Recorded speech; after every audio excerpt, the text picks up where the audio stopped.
One. All right. So on this next segment of the Collective Intelligence Block Party, we will be diving deep into the very topic of collective superintelligence itself. What is collective superintelligence? And why do we need it? And why do we need it urgently? And how do we imagine it coming about? And what's our role in it? Each of us as individuals, and more importantly, us as a community. So these are among the topics we'll be delving into. And I was going to play a little video, but I think this is such a really awesome combination of folks here, which is a critical aspect of collective superintelligence itself. What combinations of human beings should or need to come together at any given moment in order to accomplish whatever part they need to accomplish at that moment. So let's just think about that for a second. And I've kind of been thinking of like an analogy for how to think about collective superintelligence. And here's one that I'm just going to throw out there that just occurred to me. And everyone, help me build this analogy or whatever analogy, okay? But imagine that there were a combination lock, but instead of being one of those standard Chicago-made master locks that have three numbers, let's say that it's a combination lock that requires 1 million different numbers in the right sequence, and each number has to be spot on to open up the lock. What that analogy is really is that we are at this moment in a sort of, metaphorically, we're in a sort of, the last, scene of a James Bond movie, where either James Bond and his girlfriend are going to die along with, countless other millions, or maybe all of life, or they're going to figure out how to basically crack the code and get out of the mess and put the bad guys in jail or worse, right? So in that framing, there's like a whole sequence of things that each one of those, boom, has to be spot on to get out of the mess. In other words, we are so deep in a death spiral, and it's not that I like to be negative or anything like that, but we're so deep in a particular death spiral that it really is like the final scene of a James Bond movie where it looks like it's hopeless, right? And it's going to be a very specific sequence of actions that have to be spot on for us to get out of it. That's just how I see it at this point. Before I go any further, I'm going to mute myself and just ask for folks to jump in. And let's, we'll all try to be concise because I just feel really great energy right here, right now. And I'd love for it to flow. So going on mute, jump in and share.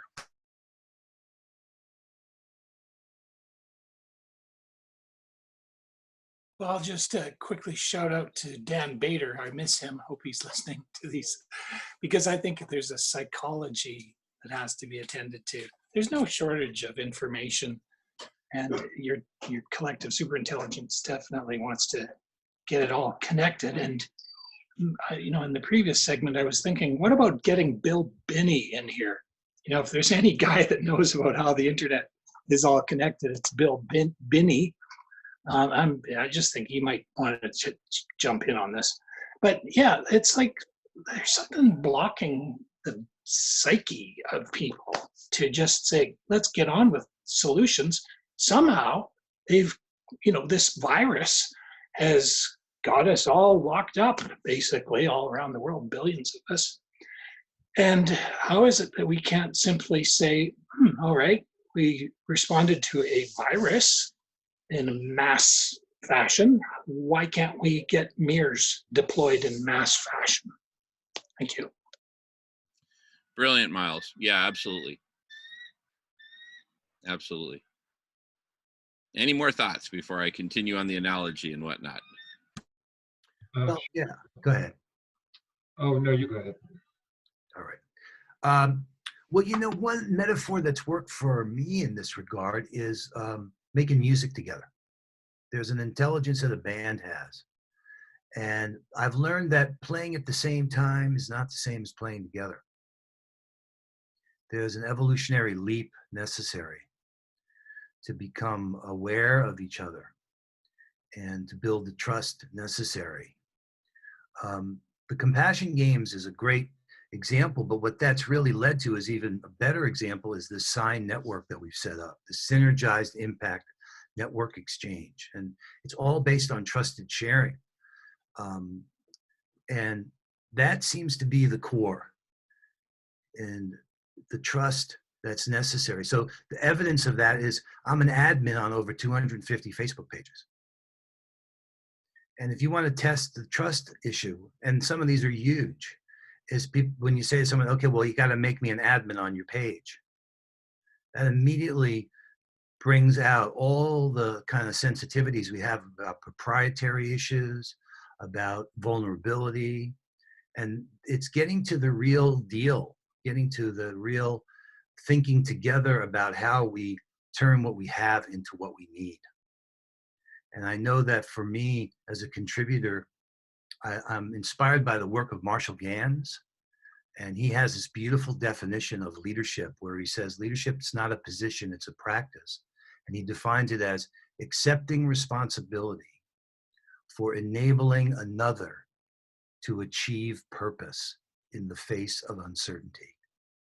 Accepting responsibility for enabling another to achieve purpose in the face of uncertainty. And in order to do that with me and you, Miles, or me and you, Nolan, I'd need to know what is that desired state? What is your purpose? What identifies and binds you and your work together? And then we can start to think about how do we cooperate? How do we collaborate? How we co-create? And that's where I've seen collective intelligence and collective wisdom emerge, is in that safe space where people can be open and transparent, and when there's accountability and integrity to enable trust to guide the co-creations. So let me leave it there. Well, you're talking our language, John. I'm so happy you're here, and I would love for us to be part of the Sign Network. So let's make that happen. It's ours. We're doing it together. Beautiful. Never. I mean, let's just be clear. The death spiral and everything, the movie has stopped. This virus has brought us to our knees in a way. You know, what was it Rahm Emanuel said? A crisis is a terrible thing to miss. We do not want to miss this moment. And there's a lot happening. That's part of why I made it my business to be here, because I know this is one of those pockets of with rebel wisdom and all of the places that it's emerging. And now is our time to really challenge ourselves to create unprecedented unified action. And I look forward to learning here and contributing here to that. This is the moment. Beautiful. Thank you, John. Couldn't agree more. All righty. Dharmendra, you were wanting to jump in? Mm-hmm. Yeah, I just wanted to respond to what Miles had said about why is it so darn hard to get people, in any semblance of organization toward a cause that's, worth aligning oneself to. And what I've noticed over, like, I don't know, 5 decades of meditating and traveling around the world and learning all kinds of everything from very practical to very, I guess you would call it essential. So that's kind of the spectrum of how is it applicable in the world to how is it applicable to my own awakening. And what I've seen is that the vast majority of humanity is deep asleep. They don't even have any conception of any of this. And most of the people don't even know there's really a virus going on because they don't wear masks. They just walk around. They don't care.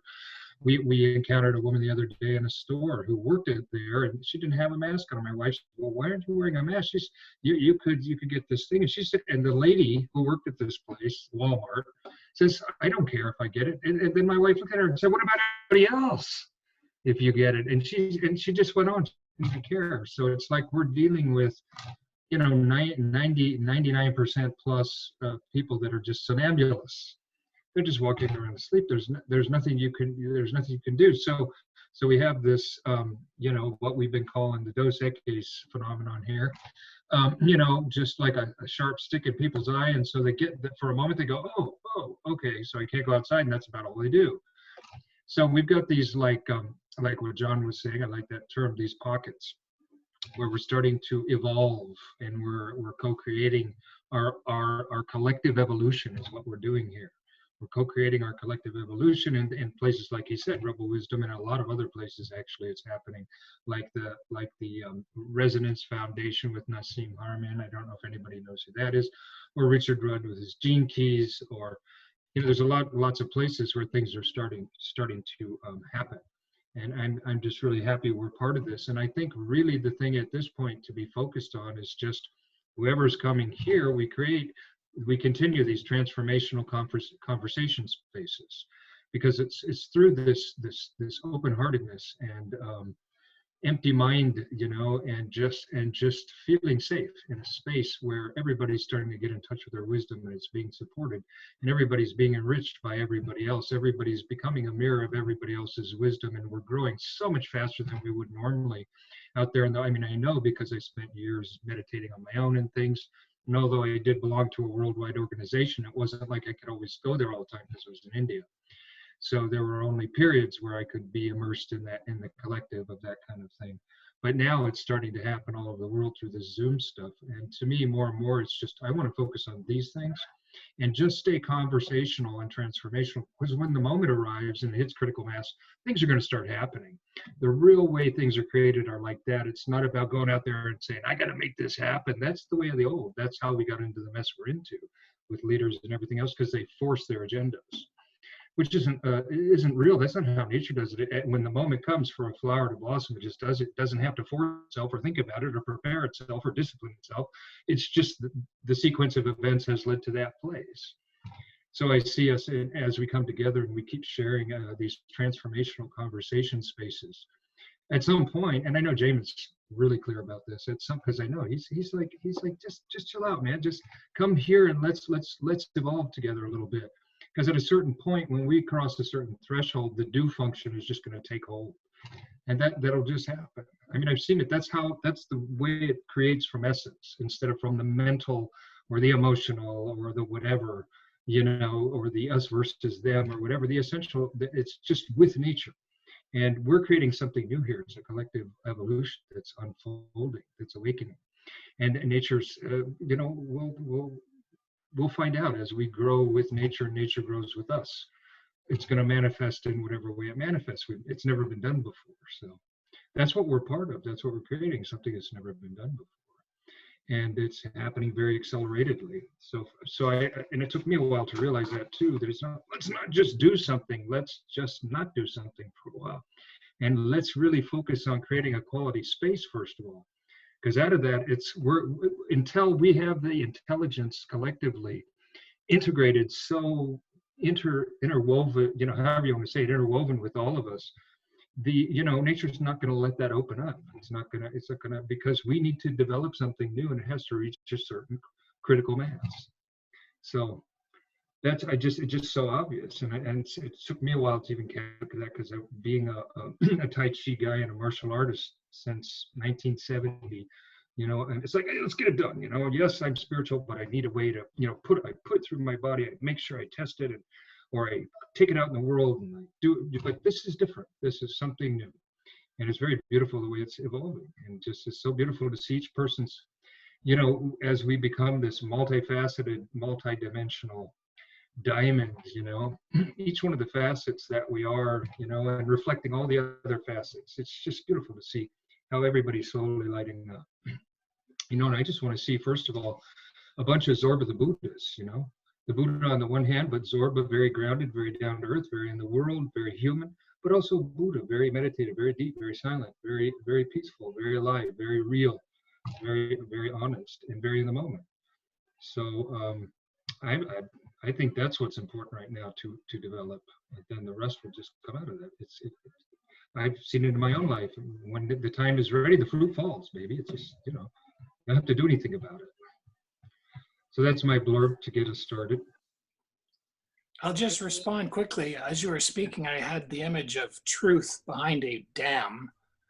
And we are through, as you said, just coming here and conversing. We're like poking little holes, working away at this dam.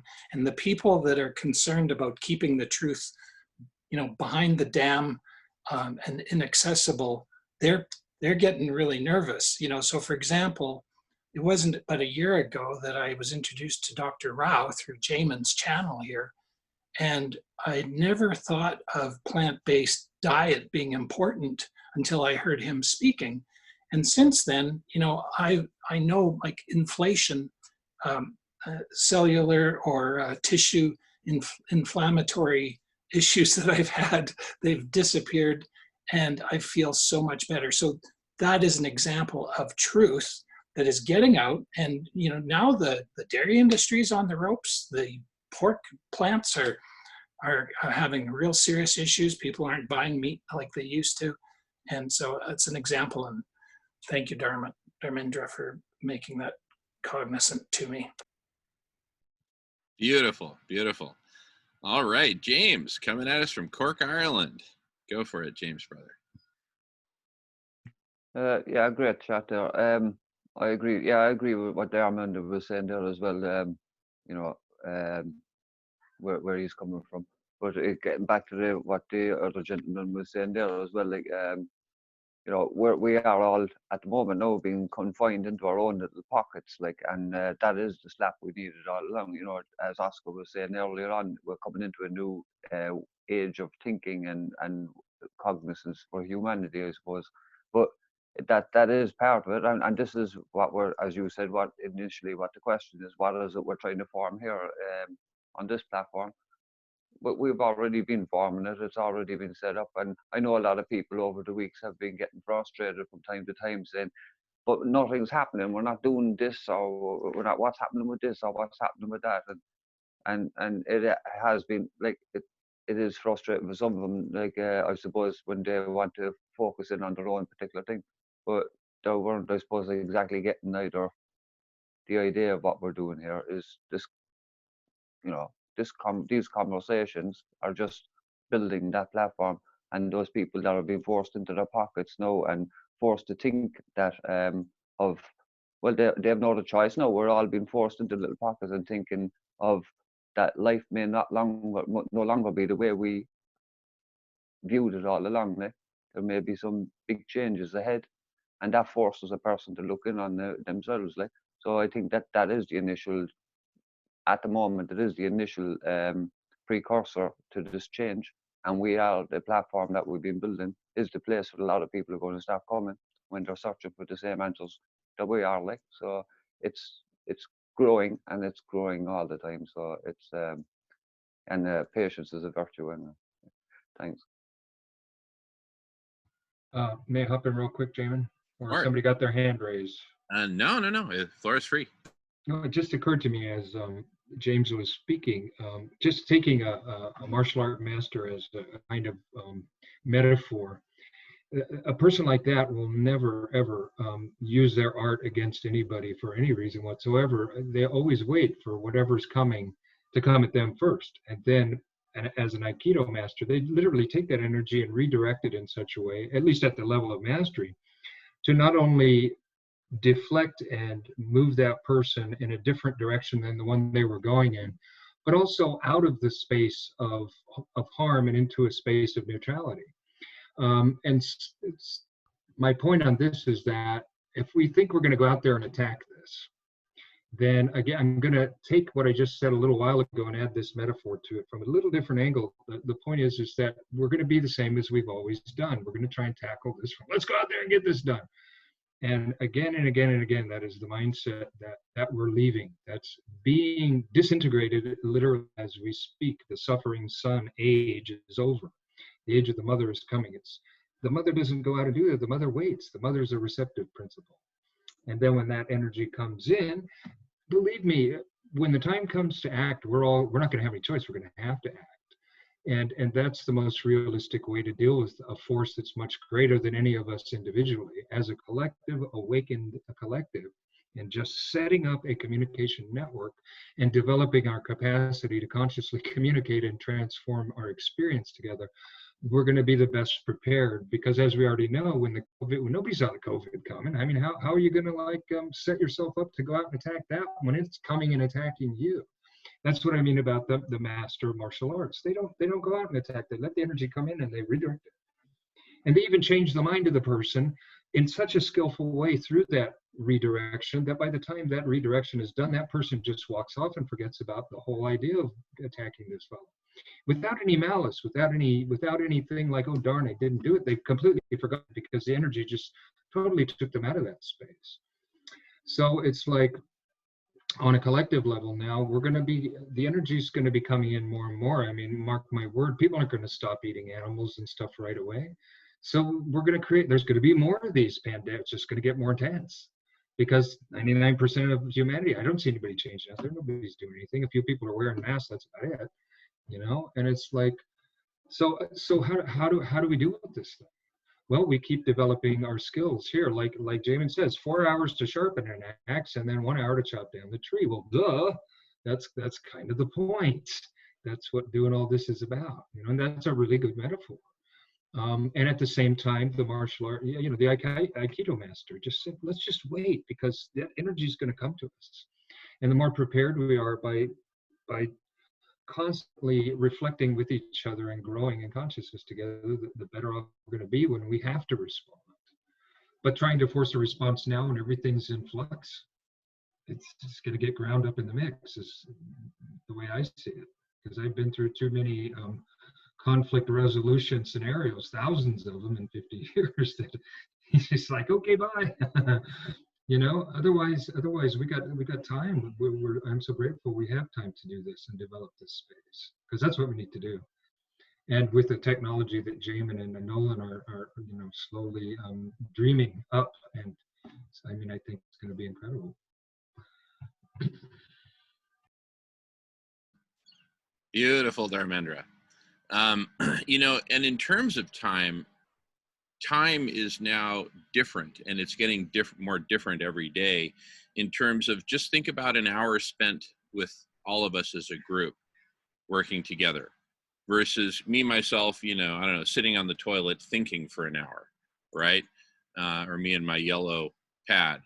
And this is really a major point of collective superintelligence, is that we are able to get way more out of a minute of time in a collectively superintelligent context. Because just think about it. Just imagine that we all wake up tomorrow morning, right? Saturday morning. I'll be going to sleep then, not waking up, but you get my point. We all wake up Saturday morning, and each of us has something that's top of mind that we really like to either get figured out or get designed or get built or get communicated or get formed in such a way that it's ready to get communicated. But there's something, right? Imagine you wake up, you take that something, you sit down in front of your laptop or your phone, and you say, and you speak to it. And there's a bot that's customized for you, that's listening for you, that knows everything about you that you want it to know, nothing else, nothing more. And you tell it, look, here's what I'm looking for today. Here's what I want to do this morning, right now, right? And that bot will be plugged in, not just with all the other conversations, but with all the other bots representing all the other people who want to be represented by a bot for such purposes. And you put out your signal. It's sort of like a glorified tweet to the world, but bot enabled, bot empowered. And it goes out in the form of a broadcast. Hey, this is what I want to do. Hello world. But it also goes out in the form of a search, an advanced search that basically says, show me all the conversations that are already talking about what I want to talk about. Right? And so you can imagine how efficient that next hour of your life is when you're plugged in with the right people. And not just copies of yourself, but people who represent different perspectives, different areas of expertise, different areas of wisdom, of life experience. Dharmendra, oh my goodness, having lived in India and worked in the capacities that you've worked, whoa, I can't imagine life without you. And so, part of it is this, just go to the right conversation at the right moment, but then part of it is the very grounding exercise of coming home to a home base. My home base is with all of you, right? This community, for me, right? And I know it is for lots of folks and growing numbers of folks. Now, so let's say, but to get there, we need a critical mass. This is all about critical mass. A few years ago, I postulated that once our numbers reach 10,000, oh my goodness, we'll just explode from there. Why? Because amongst those 10,000, we'll form groups using collective superintelligence to figure out the message, the messaging, the vectors, you name it, right? And poof, we'll then grow from there exponentially. I was thinking in terms of growing out the network organically, but now what's happening is boop, boop, boop, boop, boop, boop, boop, little groups are popping up all over the place. And so the big opportunity, as John, as you have mastered, is getting these groups connected together as a network. That's what it's all about. So anyway, that's my quick comment. I'll go on mute.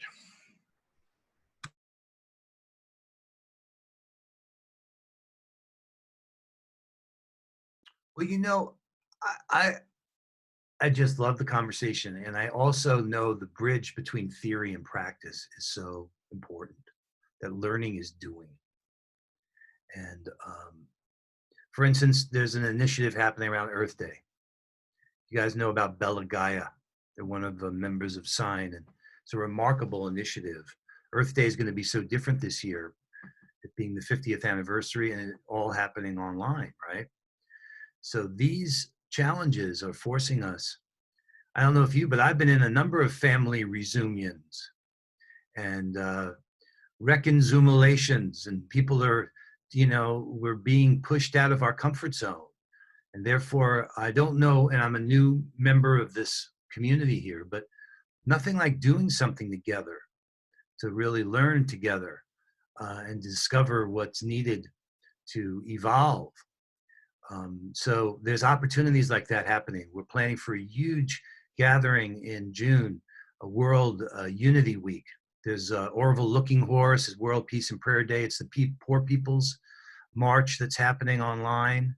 There's the 75th anniversary of the UN. I mean, initiatives, I'm going to do a massive open space for groups all over, and this group should be there. And there's a huge opportunity, I think, to discover in the doing of these things what it really takes to go from theory to practice. And there is that intent to know each other. I mean, that's the thing. It's like I have this orientation. I say, I know you, we just haven't met. And we're finding each other. And in the process of understanding what those desires are, what that desired state is, what the current state is, that's where trust is so important, where we can be vulnerable. Authenticity grants authority. It's one of the most significant things I've learned from the indigenous world. And to have the safe space to be able to say, hey, you know what? This is what I see and this is what I don't see. And what do you see that I don't see? And how do we really turn these intentions into realities? So I'm ready to play. I came to play. And if there's something I could do, Jamin, to support anybody here, you know, I want to put that on the table and let it be known that that's what it's for. Everything I'm doing is in the same willful intention to come back better. We're launching the Karuna Games, Karuna being the Sanskrit word for compassion, to be healthy, be kind, and be better, and challenge ourselves. We got Mayor Fisher from Louisville launching out to all the mayors around the world to challenge them to play and participate in this kind of collective superintelligence game of what's the best solutions that are emerging now? How do we bring them into form? What can we learn from each other in ways like we never have before? And I honor everybody and look forward to, you know, taking me up on my offer. I came to play. Oh my goodness. I am in. Dude, high five, shirts and skins. I won't make y'all lose your lunch by taking off my shirt, but although Nolan and his brother have seen me do that. Damon, you are beautiful, brother. You've got such a great spirit. That's what we need, you know?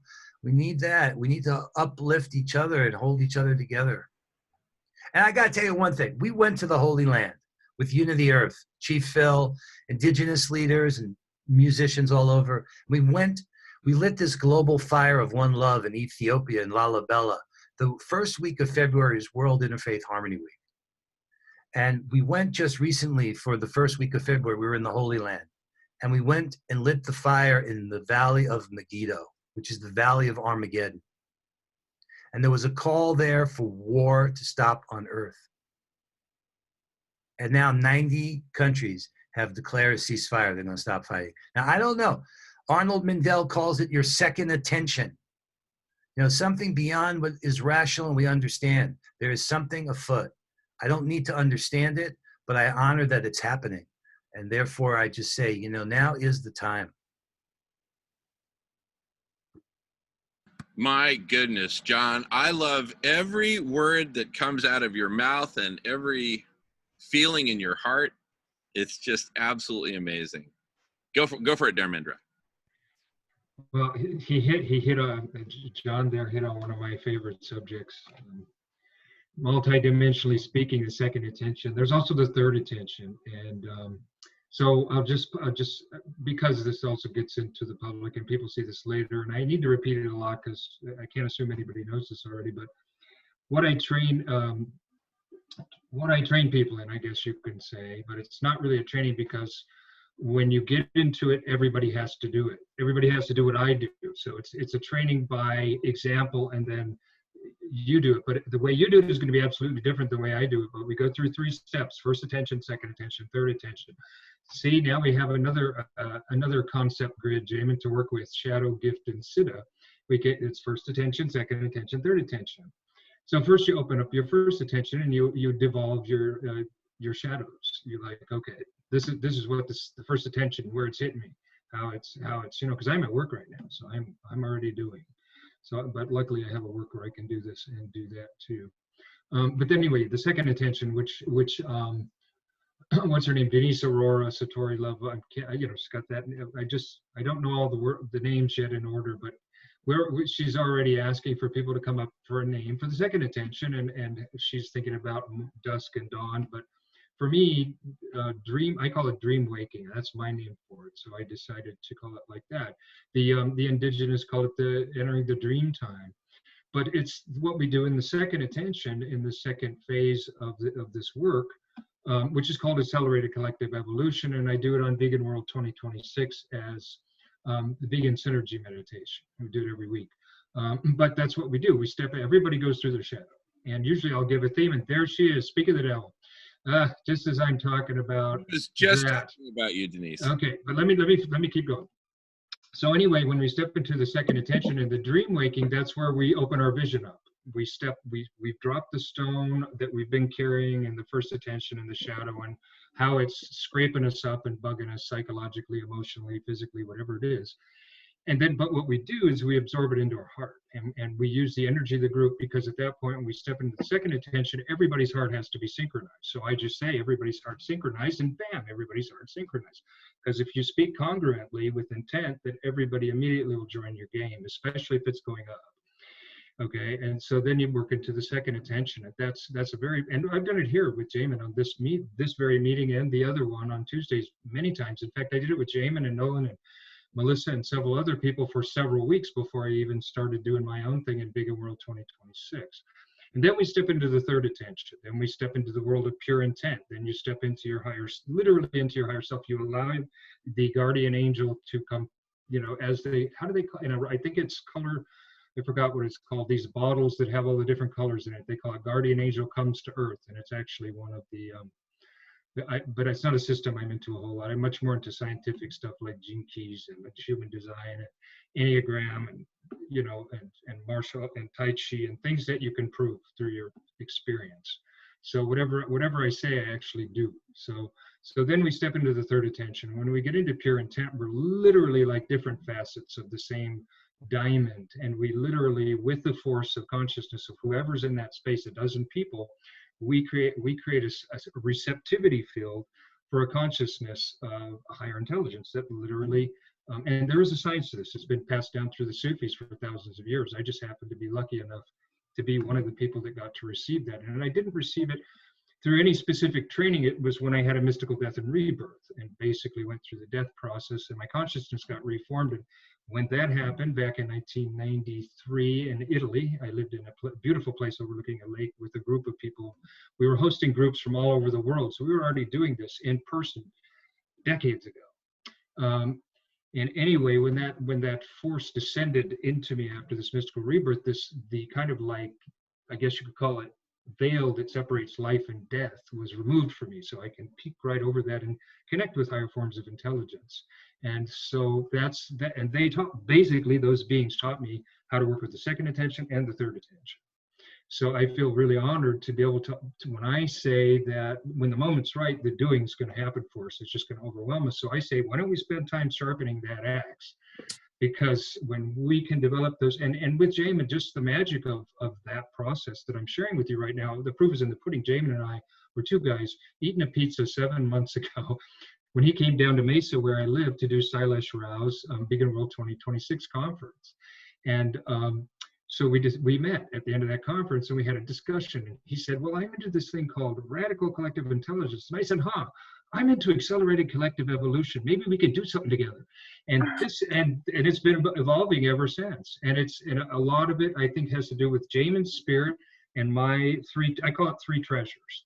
And that is only the first step, because there are other steps. You can take it into sacred geometry, into opening present moment, into reality stacking, into invocation of presence, into et cetera, macro dimensional voyaging. There's a lot of stages where you can go deeper with it, but it's very magical because you get behind the scenes of what makes things click in the outer world. And when you get clear about that, not only do you not just talk anymore about aligning your values to your purpose and really doing it, you become that, you understand it, you live it, you become an example of it, and you radiate it out to everybody you meet. So just slowly starting to seduce everybody into some interesting thoughts, because I love doing that. And I love the seduction process because there are things worth being seduced into. They're very beautiful that, when you speak about them, they sound, I guess, the way that people say it these days in the business community, it's sexy, it's attractive, it's yummy.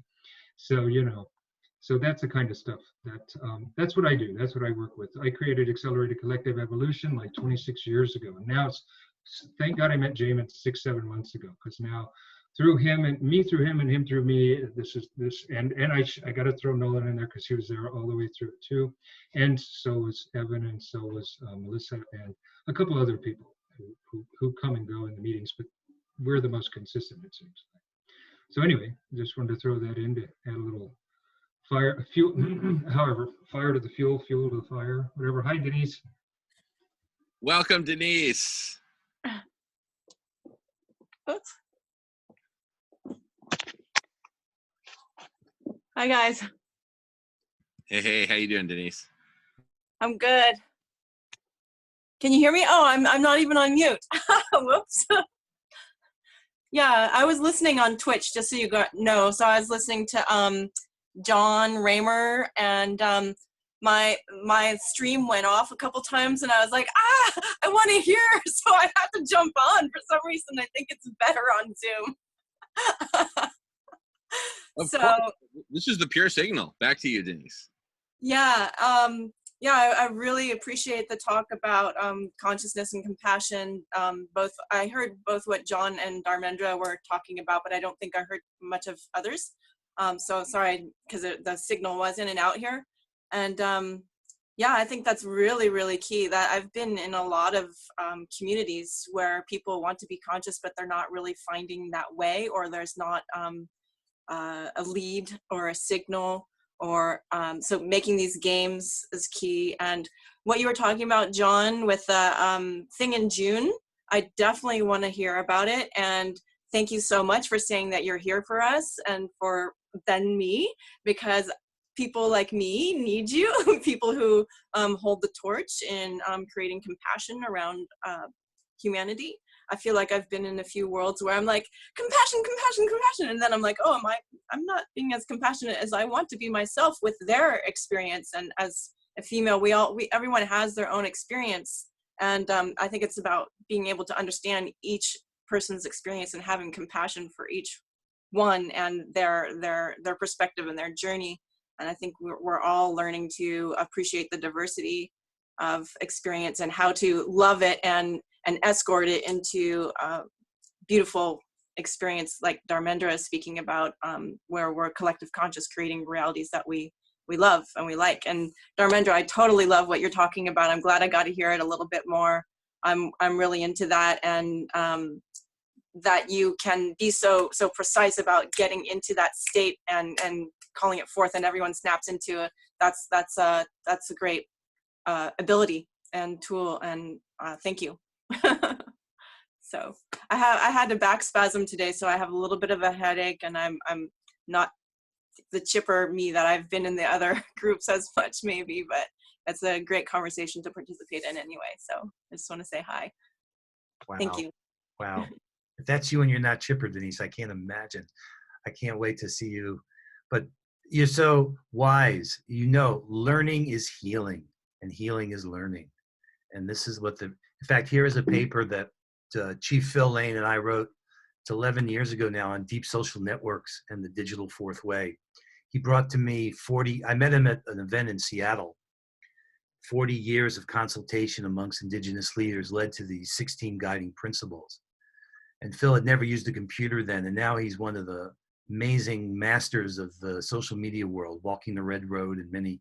But the summary statement is starting from within, working in a circle, in a sacred manner, we heal and develop ourselves, our relationships, and the world. And I looked at those principles and said this would be ideal for developing online communities. So we wrote this paper on deep social networks. And it's a gift, as it was to me, to be a part of it, and I'm privileged to share it. So I just dropped that in the chat, along with that news story of the fire we lit in the Valley of Armageddon to retell the story.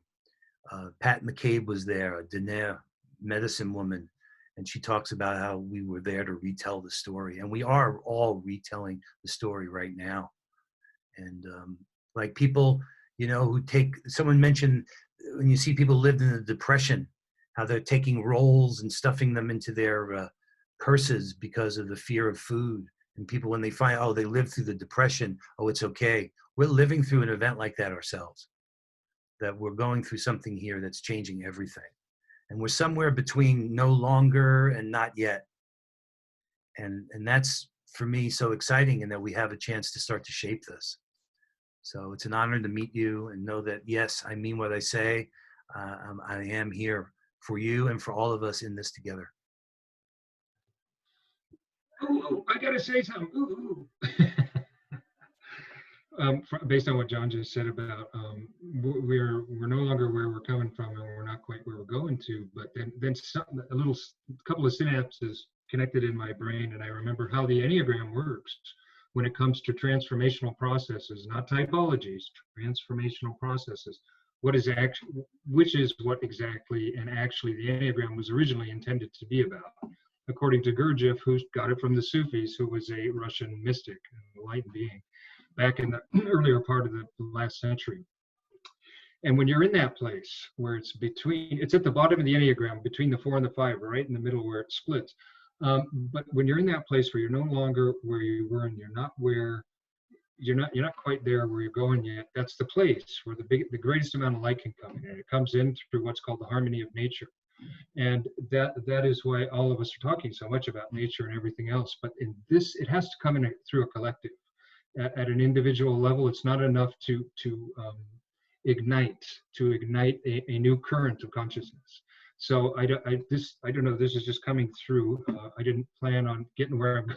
I was going to go in a different direction, but it's taking me in a different way. But anyway, that's when that happens. It's like this. This is the place where you can start to see how everything connects. When we're in that place where we're just really in the most free space we can be right now, because in a moment soon, collectively speaking, we're going to be thrown into the fray. So hopefully where we're no longer and where we're about to head into, we can carry as much light with us into that place as possible. And by light, I mean how it lights up our genetic codons, all 64 of them. So there's different capacities that we have the awareness to handle, not just some airy-fairy light that lights us up and makes us feel all light in our light body. This is a deeper place than the light body is the 4th body. The 5th body is the spiritual body. It's different. It's about centering that energy, not just being bathed in it, but learning how to concentrate it and then use it as your driving force, as your guidance, whatever you want to call it, principle.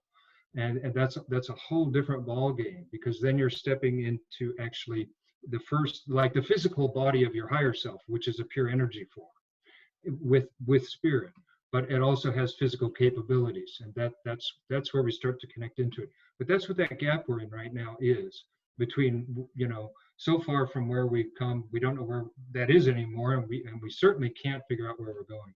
So again and again and again, just the thing about sharpening that axe, you know. And that's kind of I mean, for me, yeah, I guess it's fine to talk about an axe as long as you use it in a conscious and loving way, and you don't hurt any animals with it.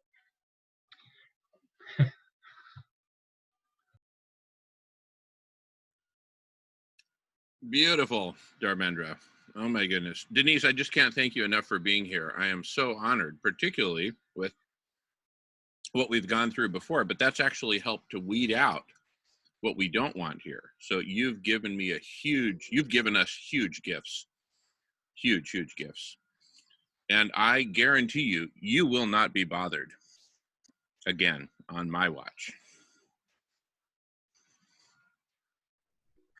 Yeah, that was pretty big for me actually, because I've often been a visionary and thinker and person who brings a lot to the table in how we can organize ourselves and be more compassionate. And people often want to shut me up. So, and it's as a I took it very personally a lot, and I struggle with not taking it personally, but I've been working through that. But it's just showing me like that I'm coming into the right place by someone that's actually saying, you know what, she's saying something important and I want it to be heard, and don't shut her down, thank you. Like I need that as a woman, as a person, as a visionary, as someone who can bring a lot to the world, and I haven't been able to bring it to the world because of those people that have shut me down or tried using me, and or not understanding what my full capacity as a talented human being is. So you know, people just get put in boxes, and that's where I think humanity lacks compassion, is understanding that each human being has a unique gift to bring to the table, and how, like you said in that leadership comment, may we bring people to their purpose. Like that's kind of always been my idea of how we live life, but I didn't understand that other people didn't live that. So when I came into these other worlds and people were like taking me for what they could use from me, I was very confused and didn't know how to work with it. And so I'm just finding that I've got to come to groups where there are moderators that do make sure that I'm taken care of. And that's what I need as a person. I've tried to stick up for myself. I tried to do this and that and every other thing, and it just hasn't worked. I'm not someone who, it's not my role to make the foundation and make sure that everything is okay within the walls. I just know that's not me. I've already tried it. I've been that strong woman who had her own house, her own company, all that kind of stuff. And I'm not the one that can manage that kind of potential adversity. That's just not who I am. And I need to go to places where there are people that can manage it. So I really appreciate that, because I do want to speak. I do want to bring things to the table, and I do want to bring my art and my talent and my many years of studies to creation. And I honestly haven't been able to do it because I haven't had people fully understanding what I'm about, or me not being able to tell them, or not being stuck up for when I needed it. So thank you. I mean, I was going to say, you will be protected here, milady. There are some very high conscious, badass motherfuckers who will make sure that happens. Thank you, Dharmendra. And welcome, Stephen. Great to see you. We're just having an amazing free-flowing conversation, sparked by collective superintelligence, but now taken in so many amazing directions. I mean, it's all one hyperobject anyway, so we're talking about the one thing that there is to talk about. And bless you, Stephen, and oh my goodness, what an amazing meeting we had. Tuesday, welcome back, and please, feel free to jump in. I don't know if you know John Raymer, but I think you guys were like separated at birth or something like that. Oh, that's like fun conversation then. Yeah, no, I was like, it was a good meeting we had Tuesday. It was, there were some interesting takeaways, and I was challenged by your presentation. It's you know, you're projecting an undeveloped and broad idea of the collective superintelligence, and somehow you're trying to grapple what are these touch points, and I keep having a challenge that it's too complex to look at in a two-dimensional form. And then I go over to looking at my class materials from Tufte and seeing, okay, Edward Tufte has all these great ideas around presentation models, and and I didn't really, I found a lot of interesting examples, but I didn't really find it. Then I'm really looking at how, the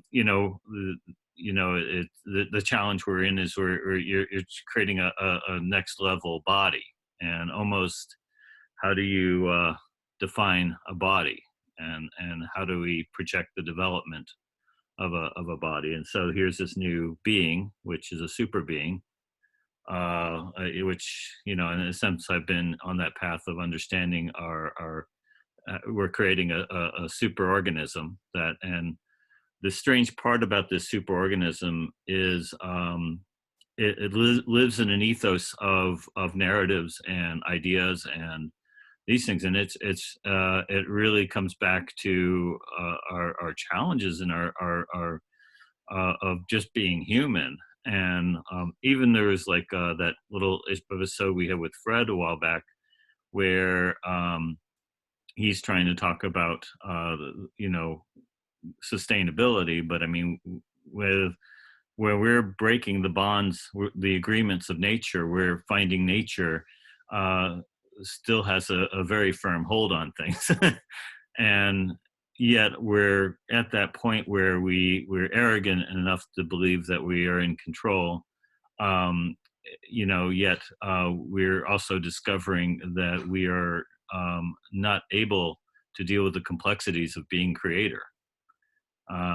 And so how do we know where we are on developing the super being?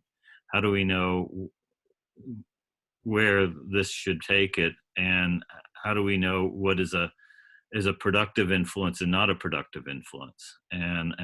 So this graphing model is I think really valuable in getting a map on it, because it comes back to you're talking about a taxonomy.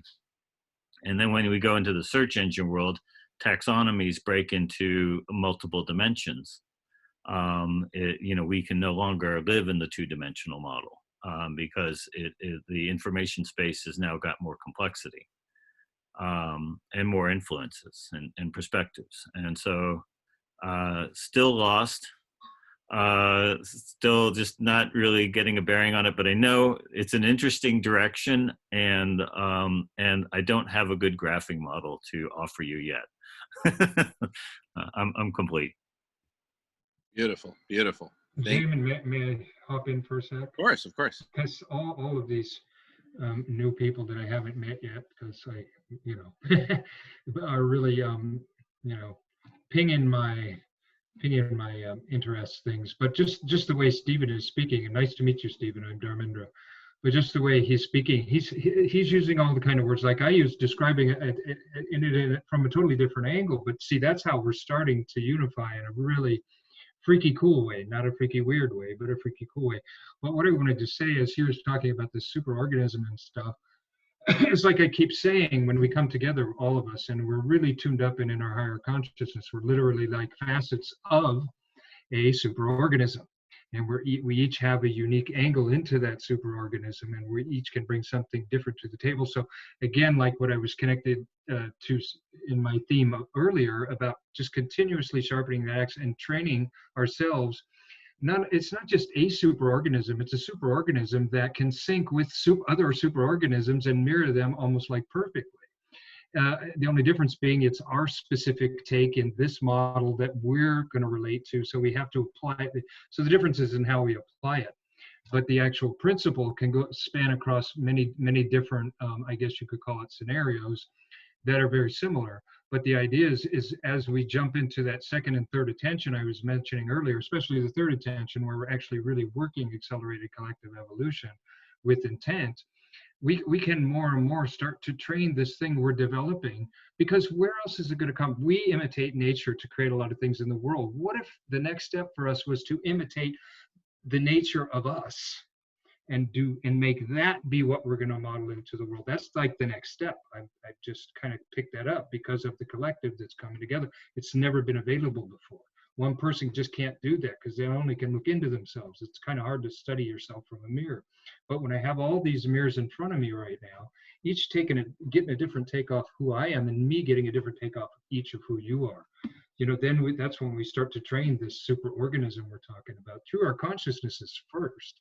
So we become that nature that we're going to imitate. Then we can simply translate that now into the superintelligence, modalities, the taxonomies, and how you want to lay it out on all these communication networks and availability nodes, and whatever is, however that's going to work out.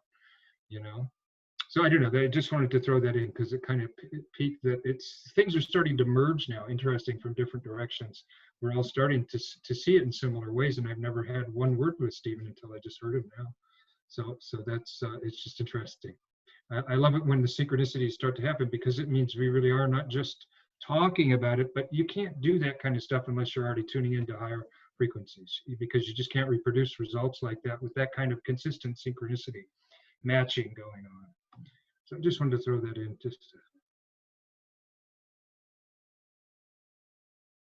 Yeah, there's a lot of interesting points you're putting in there, and the thing, the vibration. The one of the things that I was always fascinated with is that when someone came out with a discovery of a electron behavior that mimicked bacteria. And if there is not a sign of God, it's a bacteria existing as purely an energy form, without matter. That is phenomenal, because that means from this vibration, life is formed. And yeah, I'm now looking, as we're creating the structures of our interconnectedness. Right now, what's happening with the Facebook and the social medias is using narratives as packaging tools of themes, of collective behaviors. But I notice these packaging, the narrative package causes this reverberation of behavior, and we're in narrative wars. These narratives are in conflict with each other. But these narratives are not, yes, they touch upon real things that are happening to life and affecting a life, but the narratives themselves are not real. They're just packages of things. And like one of the areas I running across this article, right now there's this war about Bill Gates and vaccines and so forth and so on. And I'm looking at the narrative war, and it's fascinating because it's an interesting package, because it encompasses so many of our struggles with of our financial system, our struggle with our health system, our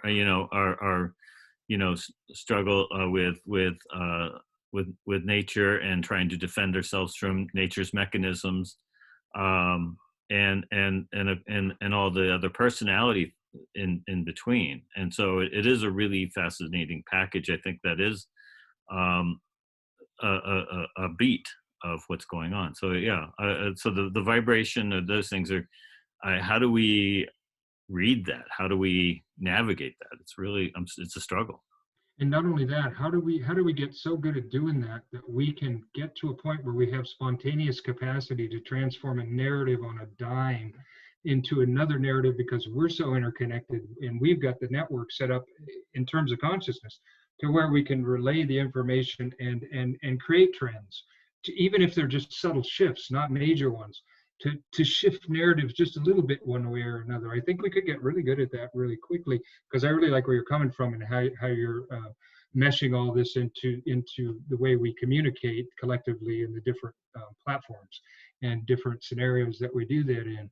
But I'm just seeing, because I'm trying to line it back up with the work I do with the three attentions. Literally, if you're familiar with Carlos Castaneda, it's those three attentions. Well, okay, you can call it first attention is everyday life, second, okay. You're joking. Anyway. No. Actually, that would help for me. You put out a term. It helps me if you define the term, than me defining it myself, because that's where the mishaps happen. Okay. Well, this is what I do, is accelerated collective evolution. I'll try to keep it brief because everybody's either done it with me or heard about it enough today. But it's just the first attention is the everyday world, and it's where we come into conflict or encounter, and eventually learn how to embrace our shadow through the heart of transformation. I'll try to keep it in real succinct things. The second intention is where we learn to be awake when we're in the dream space, the same space we dream in at night, but we're awake and we're doing it collectively. What an incredible creative space to open visions in. And it really works. I've experimented with it for 2.5 decades. I know it works because I've done it, and it's a lot what has led to this platform being what it is right now in the initial stages with Jamin. So that's where we applied the second attention. And the third attention is basically it's working with siddhas, which are supernatural abilities. Comes from India and that whole transmission of stuff. But you could call them even superpowers or whatever. But it's super consciousness is what it is, where you learn to bring your guardian angel to earth. That's I guess the most Western way to say it. Where we practice Zorba the Buddha. And notice I said Zorba the Buddha, not just Buddha. It has to be a Zorba now too. We have to be very worldly wise. So, and that's the realm of pure intent. So if we can see things like from the pristine geometries that existence creates from, the light patterns, however you want to call it, it's different. And it depends on what siddha you're in, because they're aligned with our 64 genetic codons. There's 64 of those siddhas that you could tap into. And somehow this, I mean, just to make a long story short, in 1993, after like 25 years of meditation, I went through a mystical death and rebirth, and the veil between life and death was severed for me, and I could get into the other side. And I could but because of meditation, I tuned immediately, instead of into demons or ghosts, into higher forms of consciousness, whether they were angelic or even other names that you wouldn't even make sense. So anyway, that I basically learned through those connections how to work with the three attention. And what you're describing has a lot, there's so much in what you're saying, and the way you're describing how we have to start designing this, I feel like you're very intuitive. You may also have a lot of knowledge like this yourself that you're trying to apply into these areas. But you're really describing a lot of what we do when we set up a space to work with these three attentions, which I call the three treasures, because I'm a Taoist guy. I'm a Tai Chi, been doing Tai Chi for decades also, which is my way of testing this spiritual stuff. I put it through my body and see if it's real. But what in the end it helped me to do is to ground higher frequencies of consciousness in such a way that when I share it with other people, they can also go into that space too. So somehow I was gifted this collective ability to impact the collective with higher forms of consciousness. So that's in a nutshell. That's why I really like where you're coming from, because it describes so many of the processes I do when I set people up in a room or a space like this to do those kind of processes, to accelerate consciousness, accelerate a collective evolution. And it has a very powerful impact in the way you can manifest in the world in a very indirect way, but in a way that's natural and doesn't go against nature. You're not trying to force something down nature's throat. You're moving with nature when you do it that way, as opposed to any other way where you're trying to get to it from the outside. But my perspective, this is all nature. So, right. I mean, if I'm going to go from the point where bacteria starts as an electrical behavior to what is now to this collective super whatever, it's all nature. Now, global warming, pandemic, humans could be wiped off from this planet. And to nature, that was okay. Giving chimpanzees 1% more complex DNA was not probably that successful of an idea. Or this form of body disappears, but then a super collective body appears, and then that's the next story of nature. It's all nature. I mean, so it's all how nature unfolds. We do not see. We're a little bit egotistical, and we think we are in command of this thing. But it has its own outcomes that are separate from our intent. Yeah, and that's the thing we need to jump into and learn how to work with. And I'm betting on this, that nature's, if we have even a couple of dozen, or I don't know, however many of these kind of groupings that can work with this quality of refinement of consciousness, I don't think nature's going to be so quick to wipe out humanity. So I'm coming at it from a totally different angle, because if it's all just, you know, a wash and the 99.9% of the sleeping masses, and that's it, and there's nothing left, and there's nothing like us, it's just probably going to go, okay, that's a wash. Let's scrap that and try a new experiment. But my feeling is if we can bring enough intensity of you know, true intent of, I mean, to me, it shows deep appreciation for nature if you can treat it with the kind of consciousness that we're trying to develop here. And it lets nature know that there are beings here who are being responsible for the gifts we've been given. It's an incredible gift if you've ever stopped and just realized, what the heck am I? Look at this thing, what it could do. And who the heck created this thing? I mean, and there is something that created this thing. And there's things that created that thing. So it's like, whoa. So then it makes you humble and you go, whoa. And what you were just saying about our ego and how can we even pretend like, you know, I mean, when we've been given this and been put in this and say, okay, learn, see what you can do with this, you know. And I think one of the greatest things we can do is develop a consciousness that can really treat this vehicle in ways that are just incredible, you know. So yeah, I mean, just totally. And I agree so much in everything you said. I align with very easily. And and it's fascinating, I love it because I know you're coming at it from a different angle, but I also understand the angle you're coming at it from. But it's just the same alignment. So this is what I've been talking about, Jamin, for months now, is about different facets of the same diamond. You know? Today, because of the level of consciousness here, I think we're already working a bit of the siddhas and the gifts and the shadows all in one place. You know, where we're kind of offering the shadows and saying, this is what we got to work with, but we all have these gifts and we're all clear about our gifts.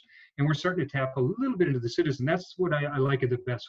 We don't have to go through the disciplined, ritualized steps. We got to go through the shadows and then the gifts. We could just play it, you know, spontaneously. I mean, I know Denise knows, Stephen, I think you just have it intuitively, and pretty much everybody else has either done it with me or knows what I'm talking about. So it's really fun. It's really fun. And I also like, a lot of times, as you can see, as you get to know me, I like to describe what we're doing as we're doing it too, because it's really important when you're doing real things with consciousness shifts that you become aware of how those are happening. Because if you do and your essence is awake, you won't forget it. And it'll always be there for you every time you go into the future again with a new twist, because essence never repeats itself. In essence, when I say essence, I just mean nature and us. It's undiluted, uncontrived, not messed up, clean, clear, mostly from the heart and up, love and above. Kind of. Beautiful, Dharmendra. Denise has had her hand up, but oh my goodness, this is like one of the most amazing meetings of my life. Go ahead. Yeah, I love all this philosophical talk about the dimensionality of humanity and the potential of us. And I've been thinking on these levels to a certain extent as well, but I don't think I have as much information as you do, Dharmendra. So I really appreciate the knowledge that you have, and I'll probably love to pick your mind and hear about what's going on sometime more than beyond here. And but I like bringing back down to how can we as a collective consciousness currently work with all this information that we have. And talking about the narrative is, a lot of us are having narratives inside our own heads and with each other that just are not high vibration. They're low vibration, they're painful, they're connections they're connections within our own nervous system, our own thoughts, our own media system, our visions, our feelings, our gestures, loops of feeling that we've had from our childhood, that we programmed ourselves weird, or from our ancestors even. It's just we're containing all this old data that is actually pretty obsolete. And how do we shift this beautiful technology that we are, these bodies that we have that is multi sensory and high resolution, higher resolution than we could ever build by ourselves at the moment. So how do we really get the narrative within our bodies and with each other to a higher resolution and resonance? And that's where the games like the compassion games, the infinity games, and consciousness games and things like that are coming. And the assemblage has something going on. Do you know the assemblage, Dharmendra? Okay, cool. And because they're doing the siddhas and stuff. And so like one of the things that I've proposed is creating a sort of app that helps people, but it wasn't an app when I more like a database that helps people work with their own intelligence. Like how do they okay, I'm noticing that I'm having this crazy nightmare loop inside my head, and I have no one to talk to about it, but I'm telling myself mean things, you know, that a lot of people are doing that. They cut themselves down. They're not promoting themselves. They're hearing the words from their parents or their peers that didn't work for them when they're about to flow and make something good happen, and then boom, this thing comes and goes da, da, da, and gives them, it's like telling them that they're not going to be able to do it or something like that. So how do we change the narrative within ourselves? A lot of people are doing these meditations and having these profound moments, but then they go back to their regular life and they can't always integrate it, and it's a really slow integration, and they forget, and they have to remember, put, you know, ties around their fingers and write on their hands, or have an app that tells you what to do. I mean, that's kind of the future, the idea of we're going to have like an assistant, you know, little birdie on our shoulder and in our heads in the future with our goggles or whatever, and helping us with our life. So what we can really help is with our own narrative, is like, so we can come into this higher vibration and resolution of being in all times. So I've actually specified an app like that. Do you guys know of something that really helps you with your narrative, like real time at this moment? Okay. Well, I've designed something like this, a database 10 years ago, and it's based on people helping people. And like I did get a couple of programmers to try to help me with it, and they're always trying to put artificial intelligence in there. And you know, if I'm saying my life sucks, then I don't know if I want an artificial intelligence to tell me, actually, your life is great. So it's better to get different people to put input about how you could reframe or rephrase your narrative and your experience of life, and then make a kind of way of having it accessible to you.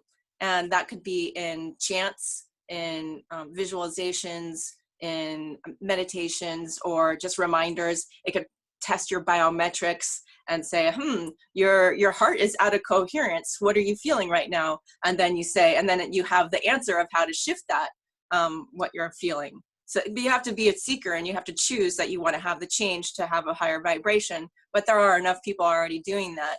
So I really think that we have a potential as a collective is to really help each other come into higher vibration. Like when I'm laying in my bed and I'm in my loops and I'm not able to sleep and stuff like that, there's no one there for me to be like, hey, why don't you just connect to your heart and breathe again? It's like, I tell people to do this all the time, but like when I'm in that panic mode, I can't always get myself there. So right now we're in the super lonely time. A lot of people, I don't have a partner, so there's no one there to necessarily that understands what I need to be there for me. But you know, if an assistant, like an online assistant, this is your heart is incoherent, your heart is incoherent, your pulse is high. What's going on? I think this loop that you're having is going on. How do you shift that right then and there? Hey, Denise, I can speak totally to that. Just something, because I see how you could, if you, the problem with people doing these, you know, chanting and mantras and mudras and tai chi and you know, Western meditations, these Eastern meditations, and then they get up off their meditation chair, they stub their toe, and they get angry, and everything goes out the window. And I'm talking even after years and years and years of it. So here's the thing that I've discovered, that I love the idea you have. And I think if we can take I call it life codes, because I kind of stepped what Richard Rudd does with the gene keys, the assemblage, in other words, because they got it from him. And I've stepped it up and I call it the life codes, because it adds what Richard Rudd clearly says, I have not been through that mystical death and rebirth yet. So he's still on the other side trying to figure out what's on the side that I step into with the siddhas. Because a lot of people come to me with gene keys and say, they don't do a whole lot of siddha work. I like what you do because you do the siddha stuff too. And I say, well, you got to die to do that. it's a tough learning curve. You basically have to die to your ego, and then, but this process that I do with the three treasures can accelerate that greatly. And it also teaches people how to step into siddhas fearlessly right off the bat. by asking, and the way you start that, and here's a beautiful, this is one of those things you could put in your app. It's like, if this was the last breath you were going to take and you're about to step into the void out of your body, would you be okay with that? Because that's a siddha question, because you have to actually do that. You have to actually imagine yourself stepping through that. And if the frequency is at the right place, you'll actually feel that release for a moment, even if it's just for a microsecond. And that's gonna stain you with higher consciousness in a really cool way. And when I say stain, I mean in a good way, like angelic bacteria, not demonic bacteria. Good stuff. And I'm just mixing interesting scientific plus spiritual terms because the Sufi lineage is like that. They're very down to earth. But Sufis is only one of my lineages. Anyway, what I'm thinking is that with the 64 genetic codons we have, there's a question, and I'm writing these out. I've gone up to number 8 now, and I'm doing each week, I'm going through the shadow, the gift, and the siddha with very deep meditative awareness of an awakened space, not of a space that's still waiting for that thing to happen, to where you never feel separate from the source again. And you can't take people into that space if you haven't been through that mystical death. And you're always in that. I don't have nightmares anymore. I don't have spins in my head. I'm at peace, and it's been that way because I was so crazy. I died to my old self, and that old self is gone ever since that happened. And who I am now is no longer it still includes that old self. But what I'm saying is there's a process, and I'm just trying to describe my background while trying to share this idea with you so that you see that it's coming from a valid place.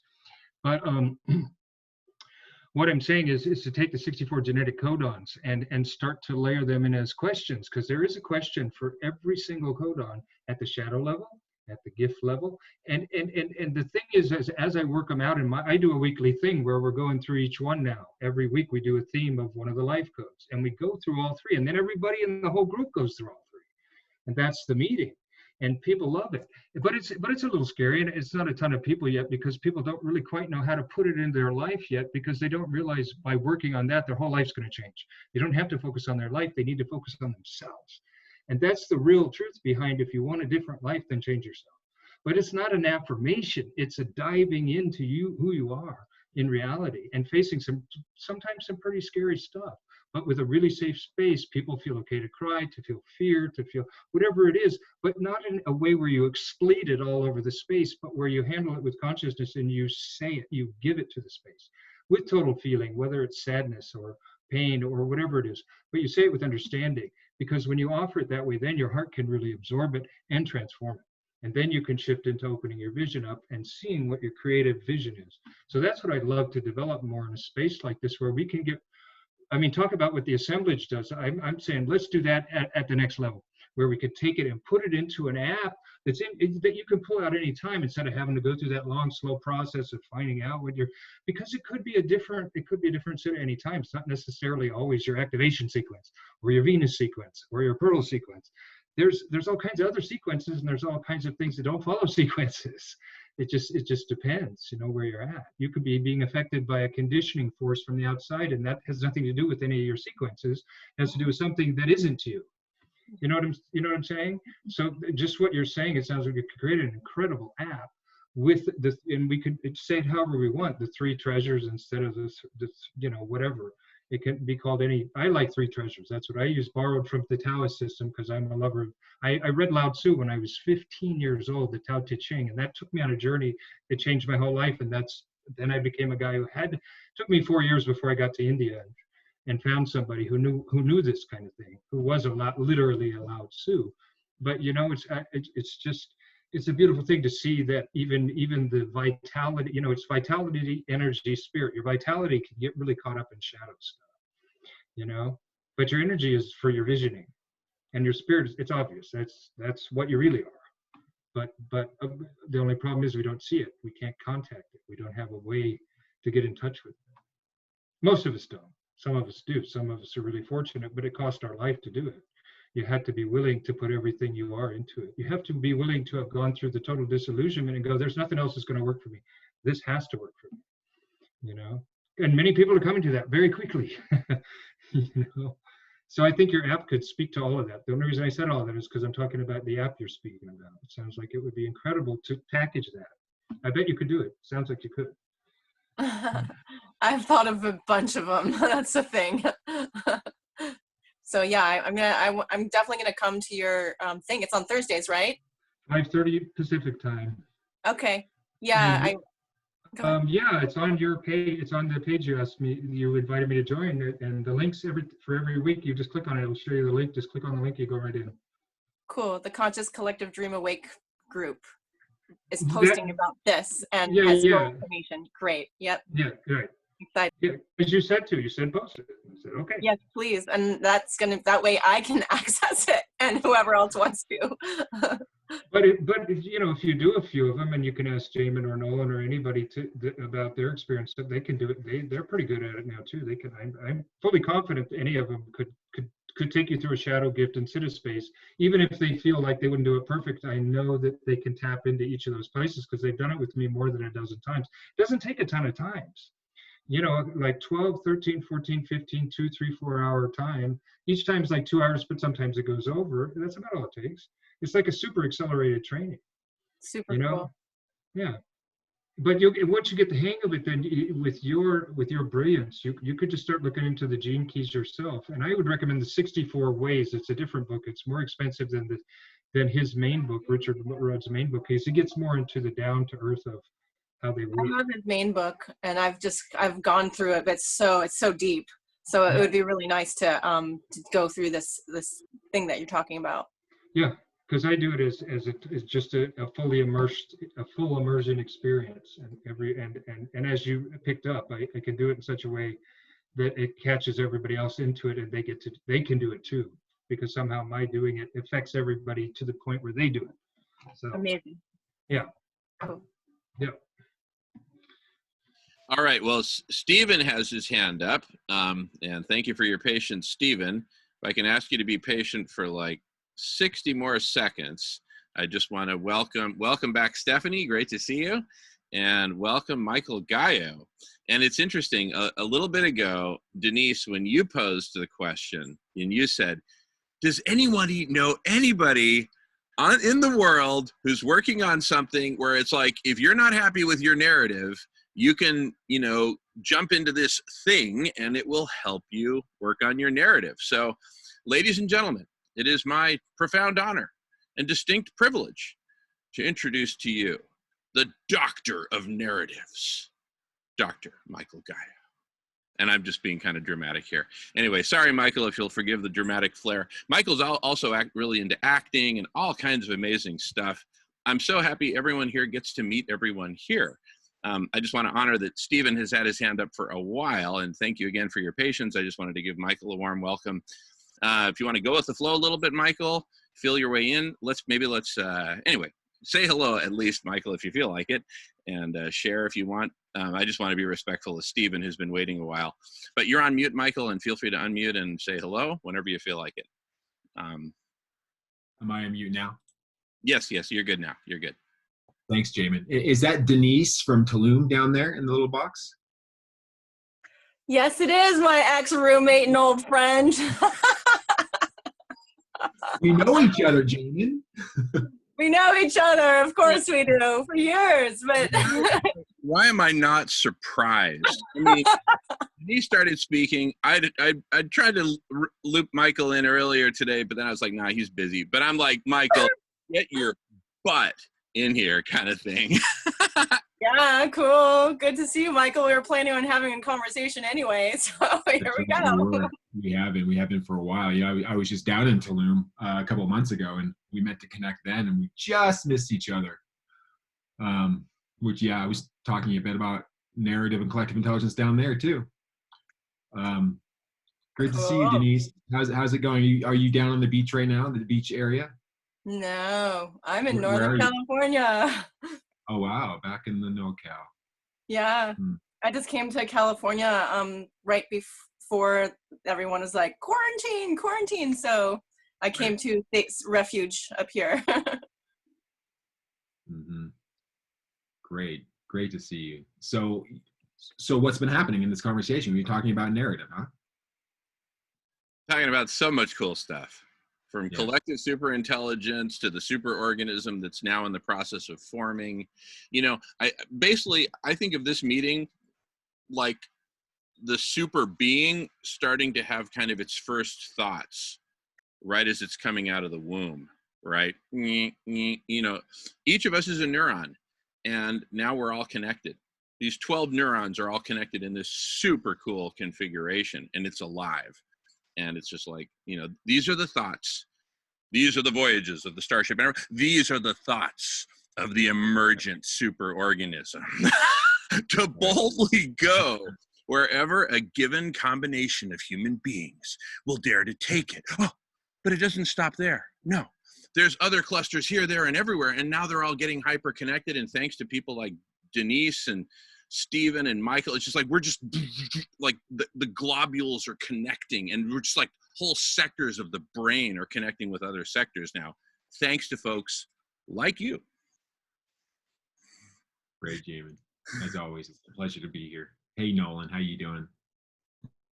Good. I'm really glad you showed up here. It's good to see you. And I was thinking the exact same thing when Denise was talking earlier. I was like, she needs to connect with Gaio. So that's awesome. All righty. Now, if you want a real taste for what we're talking about, let's listen to Stephen. Stephen, say hello. Share, thanks for your patience. Hi, Michael. Yeah, we've met at the Elevate home in your life there a few times. At the where? The in Oakland. And you were Oh, okay. Oh, yeah. Oh, hey, Steve. Yeah, I did recognize you first. Oh, it's been several years. Yeah. Yeah, that was a long time ago. You're all moving out. Yeah, we were hanging out in Venetia the last time I saw you. Yes, that's right. Yes, you came and stayed with me for a little bit.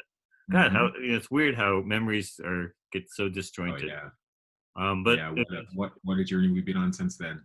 It has, and it's funny how the interconnectedness work. I'm smelling scents from the kitchen, then I secretly messaged Denise, "Are you cooking something?" And she bolts off the screen. So we're all interconnected in various interesting ways.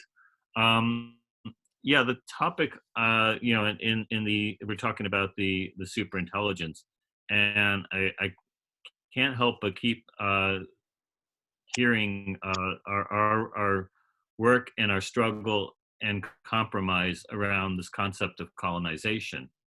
And you know, we're talking a lot about our own little body bubble home and the landscape that's been created for us and all the things we've built, and working with the nature within us to create ourselves as a better quality living space within us. And yet there's a lot of outside intentional forces trying to work its way inside us, and that being narratives and so forth that works into our mental landscape. But I mean, we have this really difficult relationship with colonization. I mean, we are colonizers and we are colonized. And one of the themes I was thinking of was around language, and how in our attempt to connect, we came up with language. We moved from pictures into sounds. And you look at the older languages, Hebrew, Arabic, you know, Mandarin, or, you know, these things, they're pictographic tonal languages. And then we move into where we came into encoded languages like English or German or whatever, Latin, more of a root term. That encoded language all of a sudden enabled us to really colonize, because part of the colonization was not just with an army and a war, but of the mind. And to do that, we had to be able to push in ideas and push in narratives to then expand it. And it happens, and we're in the struggle of authoritarian form, benevolent forms, and democratic forms. And we do want to move to a fairer model of democratic forms. We like the benevolent form, the get shit done. You know, we'll sacrifice the independent, the voice of ourself for that, because we'll trust the greater good. Or then the authoritarian form is just purely a homogenizer with disregard to what these consequences are. And you know, so we're in this struggle right now, and I am, you know, we have enough language that around the world, when our one of the most early instinctive issues is a virus, and it's probably a stimulus to racism, where if somebody of not your kind enters your tribe and everyone falls sick and dies, the fear of other is real, and you know, and then now we all responded amazingly. We're in this world of such mixed narratives and such distrust, because we're now in a time of immense distrust, that of everything, of this, of the institutional forms that we even have democratically created are corrupt and are challenges. And but you know, we're in a very flux state, yet we all responded to this one thing called a virus. And but I still get into I think one of the you know, interconnective tools we're working with and struggling with is colonization. And to end this note, I'm stimulated by the words of Jane Goodall when she was challenged what differentiates us from the primates and us, and what differentiated us is, you know, not that you know we're tool users and they're not. No, we learned that that's not true. We have presence of mind and they don't. In other words, we can understand what the other is feeling. But no, what she really came down to is what's unique about human beings is that we communicate culture.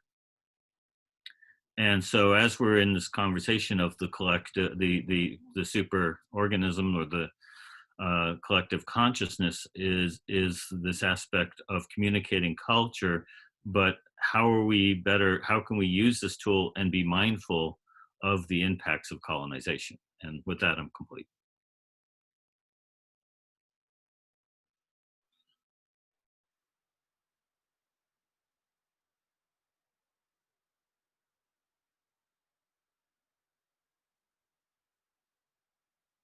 Right. So you're just to try to summarize what you're presenting, Steve, is this general notion of colonization and the utilities of things like language to amplify or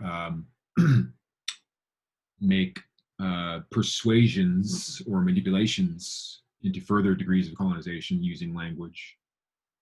But also, how are you wrapping culture in general into that? What do you mean? Well, I mean, these are a series of things. We started off, we were isolated beings with maybe some common interest in terms of, I want that piece of food.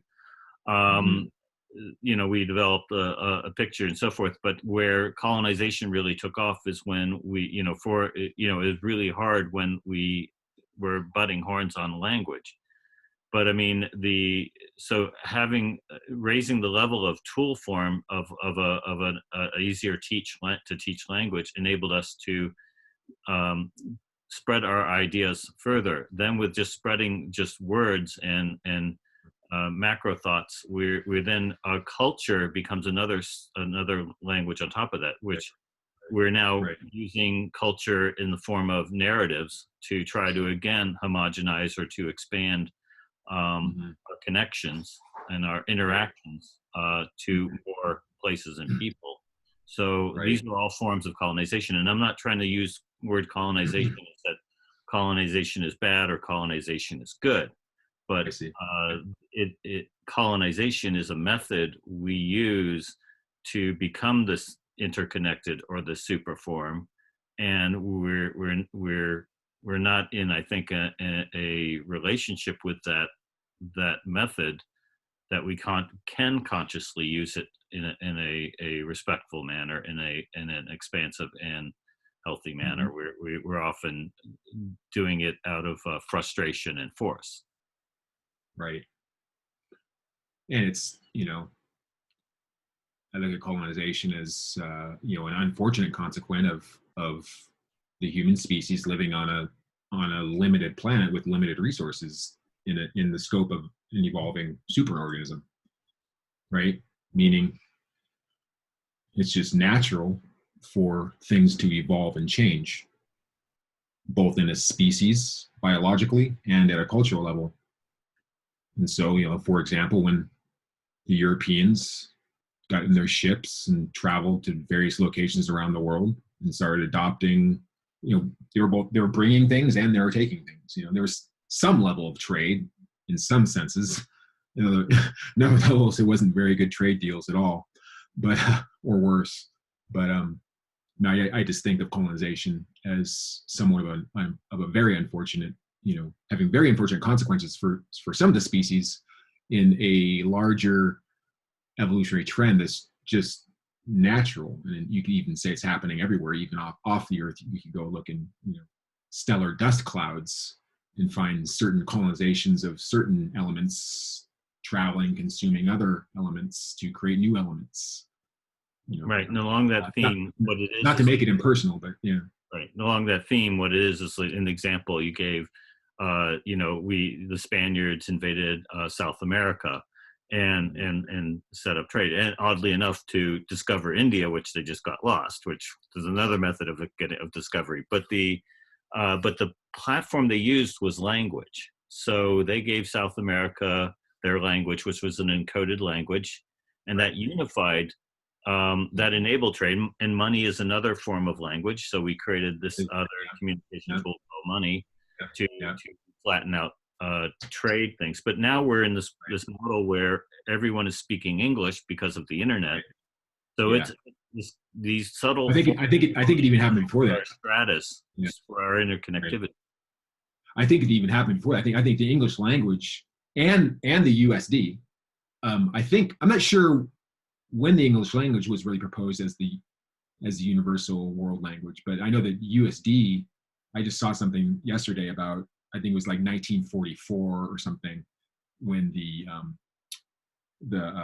petrodollar was introduced as a universal means of trading oil around the world. And of course, with that just came, if English wasn't already dominant, it came right along with that. Because if you're trading petrodollars and that's the standard, then English would be the standard too. And here we are. Petrodollars and English is now the standard. And yeah, it's both English is the language, and the petrodollar is the metric by which we measure that kind of value. So, language measures the value of transferring ideas, and money is the metric of measuring the value of resources, basically, or any kind of value. Yeah. So yeah, I think about it this way too. We've been having these talks here for many weeks now, and when it comes to this, it's a large conversation around the scope of considering, a new narrative for humanity. And in my research, I really began just kind of really focusing on story itself, on narrative and story itself, and particularly at the individual level of how individuals. How we either take control or become deluded in our own lives by the stories we're telling ourselves, consciously or subconsciously, right? Things like NLP and narrative therapy and things like this can be useful at the individual local level of like real stories and real narratives. And then we can span it out to like what's happening now. It's been evident for a long time, but it's becoming more and more evident to more people that the way that the mainstream media is pushing propaganda with narratives right now, and with great effects to our planet. And so we can move up to that scope. And so I'm just considering I have a way of abstracting all of this, and things like you're saying too, even in the petrodollar and economy, these are frameworks of value. Also, we could consider their narratives, their guiding principles, their frameworks of orientation. And so I kind of abstract this all out, like to considering, all the different ways that we as a species use what I would call frameworks of meaning, right?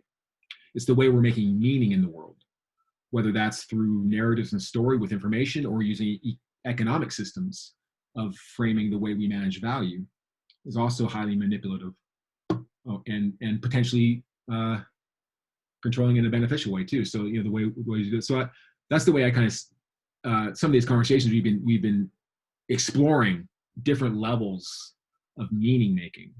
Right, and you touch on some really interesting things. So there's values, what we value, and we you know, right now our energy, our common energy is petrol.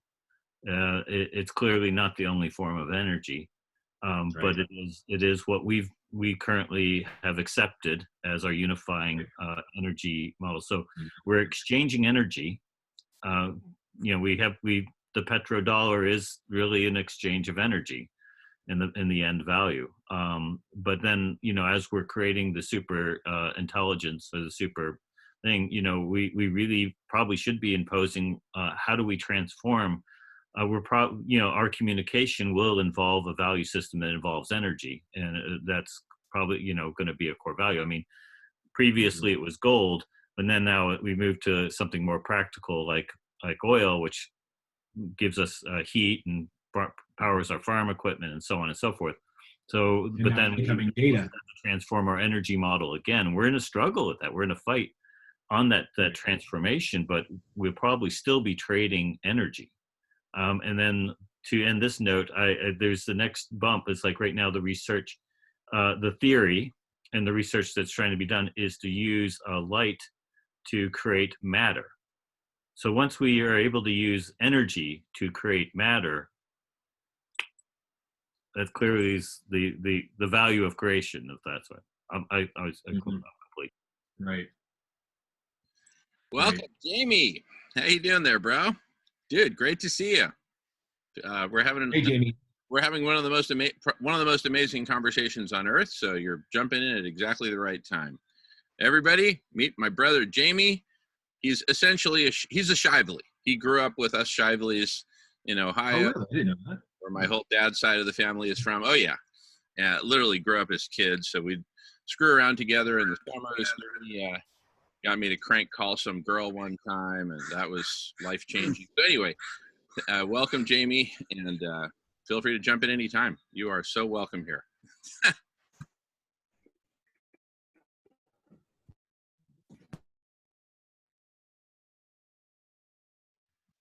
And anyway, sorry, I didn't mean to break the flow there. And Jamie, looks like you got your mouth full, so take your time there, bro.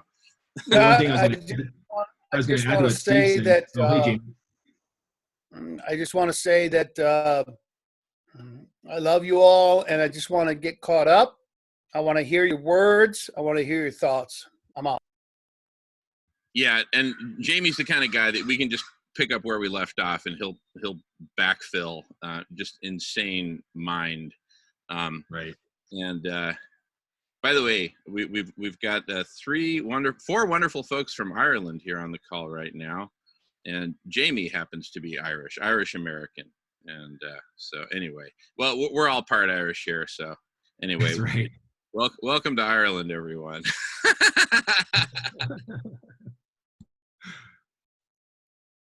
Hey, I was going to just add a little bit to what you're saying, Steve. I think, you know, what's fast becoming, I think, you know, as gold was the center of material value for so long, and then oil was for, you know, at least decades, maybe something like a century. I think it's splitting now. I think the world's becoming so complex that we'll probably have many different centers of value. But data is clearly already becoming one, kind of secretly becoming like this vast, you know, underground oil reserve that's already being tapped. Well, this is, I mean, for long-term extrapolation. You know, the more data that's being gathered now, and continuously, that data, it really doesn't lose value over time. Actually, it's interesting. No, it's funny. I was at an energy company, and we were in a project of defining the future of energy. And I was saying, one of my statements was, you know, on the Internet of Energy was that the information about energy is going to be more valuable than the energy itself, being our common forms, gas, and so forth. But what comes up in the super being is that we have somewhat of a new challenge, but it's also an old paradigm. Where I hear, you know, when you're in the communities we travel in, we hear the word energy exchange quite a bit in a lot of different forms and ideas, but nevertheless, they're exchanges, and we're now this new super exchange of things that in the old paradigm would say that's not material, that's not real. but but now we're talking about this intellectual energy of exchange, and we're trying to grapple with what is the unifying exchange tool for that. And there really doesn't seem to be one, but there could be. But but now we're into a much more diverse form of exchange, and and yet it is a little bit really about energy.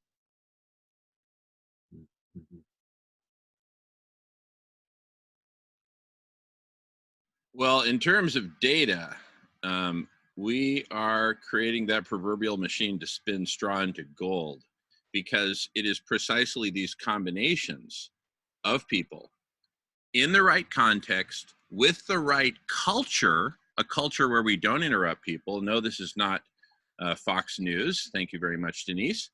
And it's a culture of co-creation and sharing generously. It's the gift economy of ideas right here in real time. Going on mute.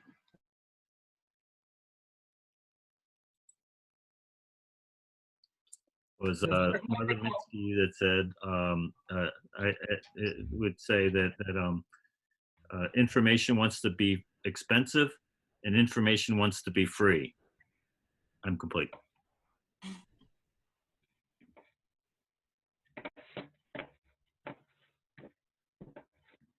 Michael, were you going to say something? Or Michael Harris? Yeah, thank you, Denise. I just wanted to throw in the idea, there's some talk about culture, words,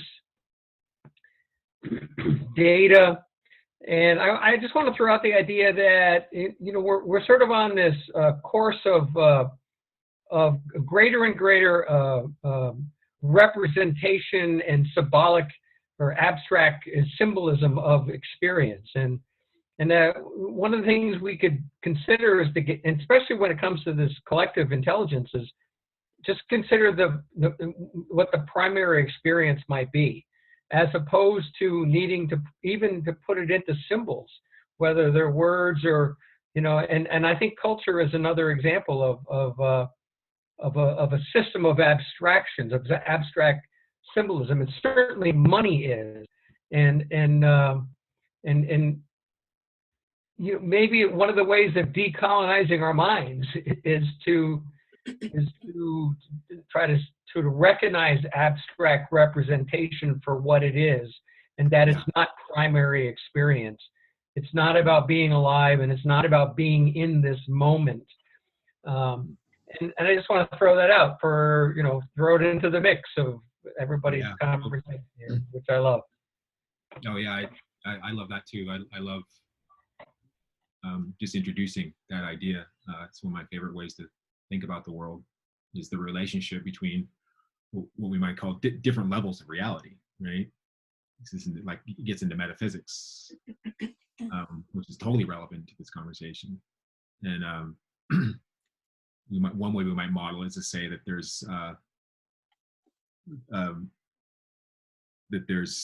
three levels, let's say, of the virtual, which is what you're saying, it's symbols or virtualization. Like, there's the virtual, there's the actual, and there's the real, right?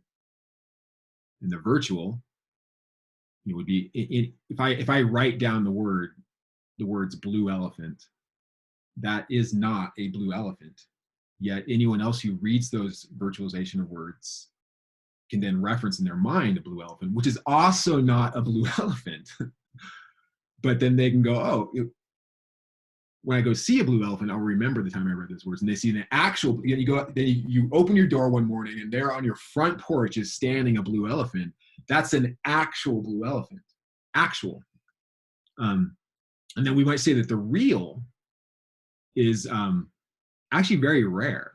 Something real, the real is things like true happiness, things like true love, things like, these really few little qualities and values that's really at this very, very center of life and being alive.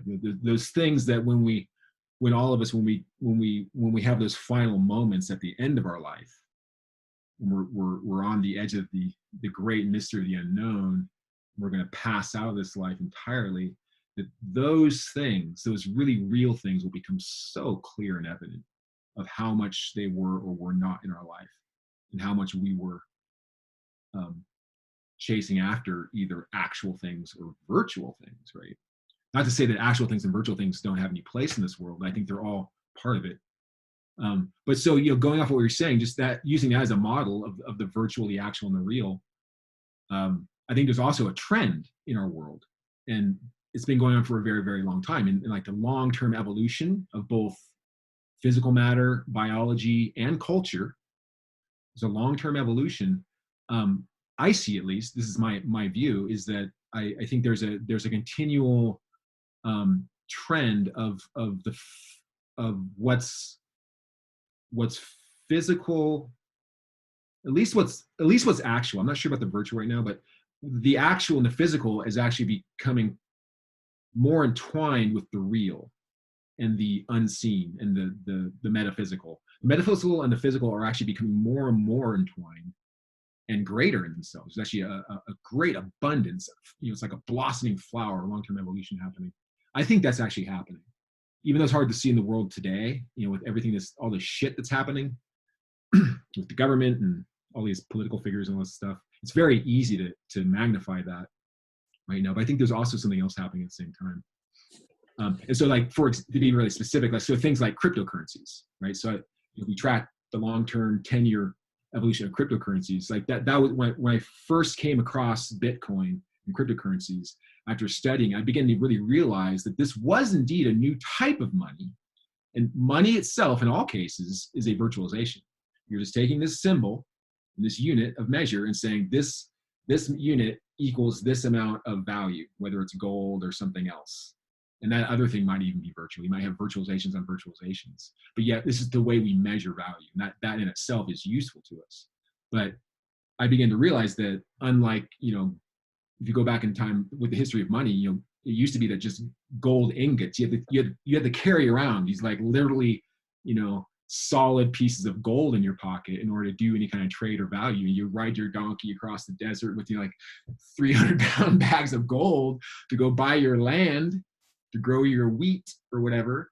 It'd take you like a week to even get there, and you have to unload, then go back, get some more, bring it over. Like, that wasn't very efficient. And so, like, then we made like dollars, and then we had, digital dollars the banks use, and they can just, like, make this electronic transfer really quickly. Now, and then we have like cryptocurrencies now, which kind of even take it further, like this even better form of money that's more functional and has value in itself, the way it works. Plus, it's even more ephemeral.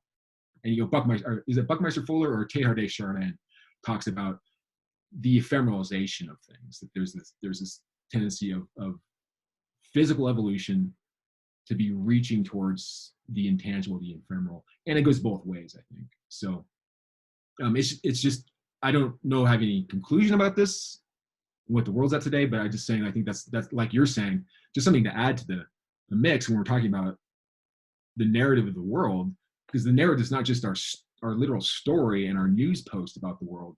It's literally the way we're seeing the world and what we really understand about what's happening in our world and in reality. And so this relationship between the virtual, the actual, and the real, I think, is really key too. And it's valuable itself. Yeah, Denise, yeah. I'd like to riff off of this. I love where the conversation's going. Thank you, Michael, for helping that turn, Harris. I love all of it, but this is a really intriguing part of it. I definitely have been talking about energy for so many years, pretty much my entire life, and people thought I was crazy when I was younger. They're, what are you talking about, energy? I'm like, can't you feel it? They're like, what are you talking about? This exchange that we're having right here, it's energy exchange.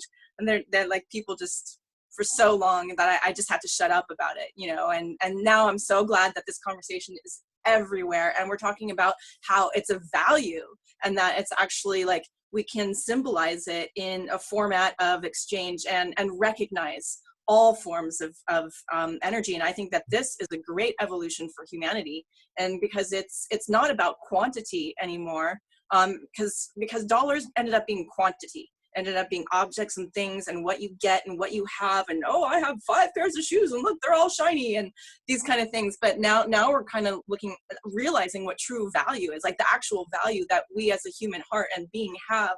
And we kind of forgot that in capitalistic, super high grade, like let's have TV and cars world, and like beautiful men, beautiful women, beautiful everything, beautiful clothes.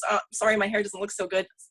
I didn't do so well. But anyway, it's about the quality. So like right now we're realizing quality is really what we're after, what we need, what satisfies us, what so the dimensions that you're talking about right here, Michael, of the virtual, the actual, and the real.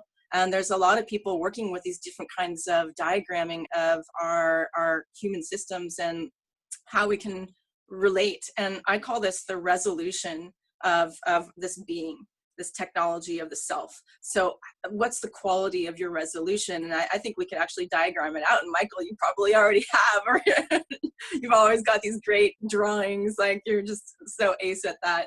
But so like, I think that would be a really like cool thing to diagram. And we're all talking about different gaming systems and different systems. And so what we talk about the resolution of our screens and the resolution of our pictures, but what about the resolutions of our feelings, the resolution of our vision, the resolution of our words? Singers definitely know about when their voices are on or off. You can sound like this and like totally disconnected in your voice, or you can be like boom, and you can just like phew, and you can speak with resonance.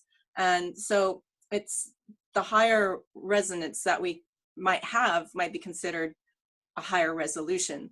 So that's what I'm working with, is like resonance, chi, energy. I'm very much into the body systems, the neurobiology of the biomagnetics, the electricity that runs through us, and how we can come into coherence in the heart, the brain, and all the energy centers of our body. And then from there we can exchange really beautifully when we're online and aligned with our resonance and our high resolution. That is a high grade of resolution, that is a quality that we like and that we appreciate. And so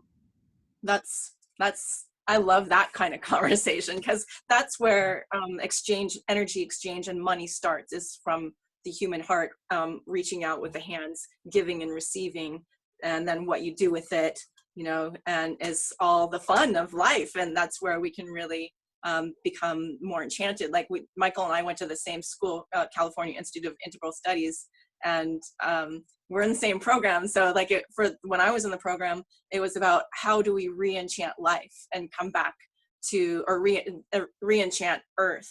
How do we come back into a new philosophy that humanity can upgrade to? So that's definitely been a great turn in my experience of life. And I've been working on that internally and hoping I can offer some gifts to Earth, because I would like to see enchanted Earth. I'd like to live in it. I'd like to be, fabric of that reality, immersed in this bliss, which is my gene key. Which is your gene key? My top one is bliss, coming to bliss. Yeah. Yeah. Well said, Denise. I love this. Yeah. And well said. And what I'll say to that is, Jamin had asked me earlier today if I was going to be here, and I told him I wasn't. I had some other things to do today. And also I just wasn't quite feeling coherent and fully resolute in what I might talk about. Usually I kind of like come with some point of a topic, or at least entryway into some kind of discussion. I did have something in mind, but I told Jamin in text, I said, I probably need at least a few weeks to really hash this out. There's something I'm actually really excited about in the context of what you're saying. Well, it kind of overlaps so much of this, but I think maybe I'll just tease into it a little bit today, and because you're really reminding me of it. And but it would take I think a larger kind of like formal presentation to really do it right. And I want to do that. I think it'd be really exciting, but it has to do with like this idea of resoluteness and resonance and being in our bodies is related to this, I think. And it really, I think it's related to like so much of the, let's say, discord and non-resonance happening in our cultures, or much of our cultures. Not to say it's happening everywhere, but like that seems to be the evident feedback the collective is giving right now. It's like, whoa, we are just so out. Something doesn't feel right here, right? Something's off. Ecologies are dying, people are starving, missiles are flying. What the fuck's going on here? And so, one way to consider this, and I think it's very wide reaching, and I think it's one of the largest frames I have for looking at this. We were talking about like frames of meaning earlier. I keep looking at like, if we're talking about the new narrative, I'm saying like, what are ways that we're making meaning of the world in general? I think there's many ways to do it, but one would really get into something I think that that's not really evident a lot in our world, that we've kind of forgotten about, and yet we're sitting right in it. We're sitting in something directly, our whole world, and we have been for a while, but we're really not contending with it at all. And that would just be the the notion of the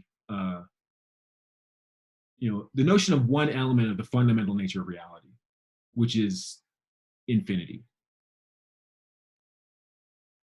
Okay, the infinite.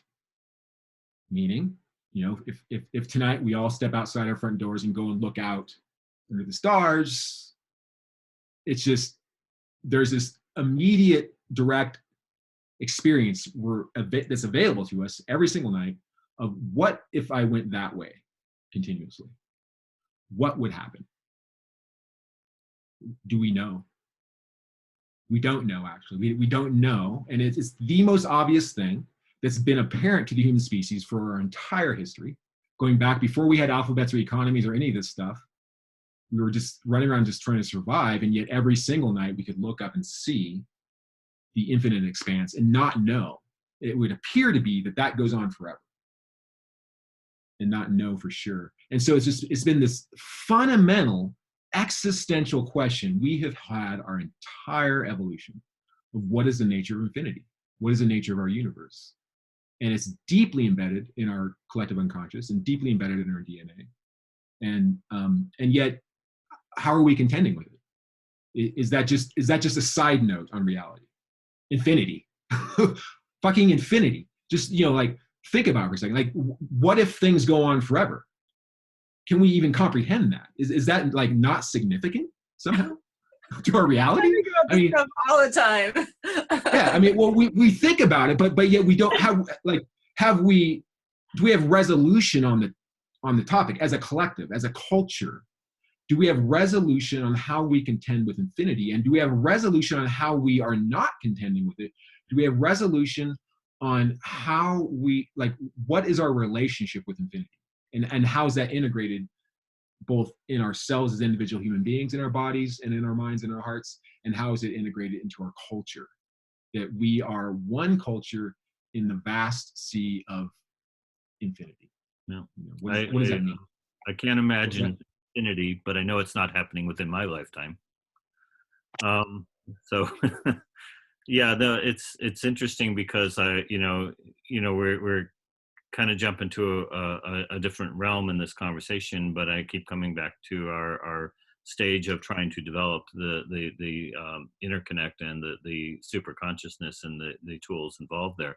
And even like when we talk about infinity or the infinite cycle, I mean, if we discover how to create matter from energy, whatever we create, we can always turn it back into energy, by sticking it into a fusion reactor, and it takes all the things apart and you've got energy again. And so, we're still contending with this energy, yet we're in the stage where we're very used to this physical world that we call real. And we're on this edge where we're able to virtualize all these things.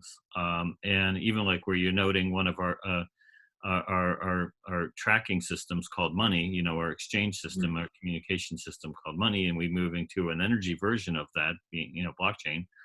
Blockchain is just a system of record that we can put trust into. It's or so we think. I mean, the idea of blockchains, actually, I was working with that same idea back in the late 80s, and the technology existed. It's just the trust, fighting everyone. This is a good idea. This is a good idea. Nobody was into it. There's a lot of challenges around understanding enough about what that is to trust it. And what we're really at this point of virtualization, we're struggling with what do we put our trust into, and we're dealing with that the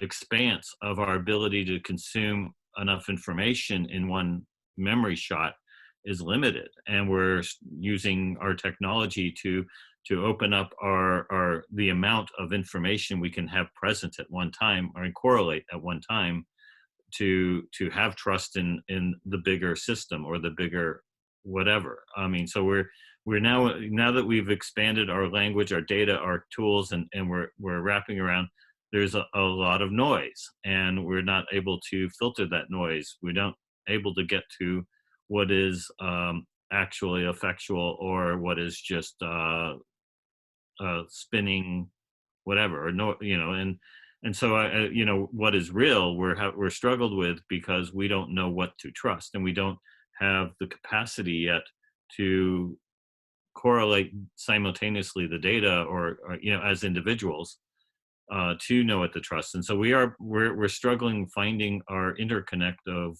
tools on how we can elevate our ability to trust. And right now, I think what we're struggling with, all these narratives and all these things that in are corrupted, old models that are corrupted, and we're trying to trust them, but they're corrupt. And so we've lost the ability to navigate this layer of our virtualization. So how did we lose that ability? We're still in the physical, but we do not have. How did we lose the ability? The question is, how did we lose that ability? Or the question is, did we even have it? We had it for the small world we were in, but of course there were things beyond us, like viruses were even beyond us.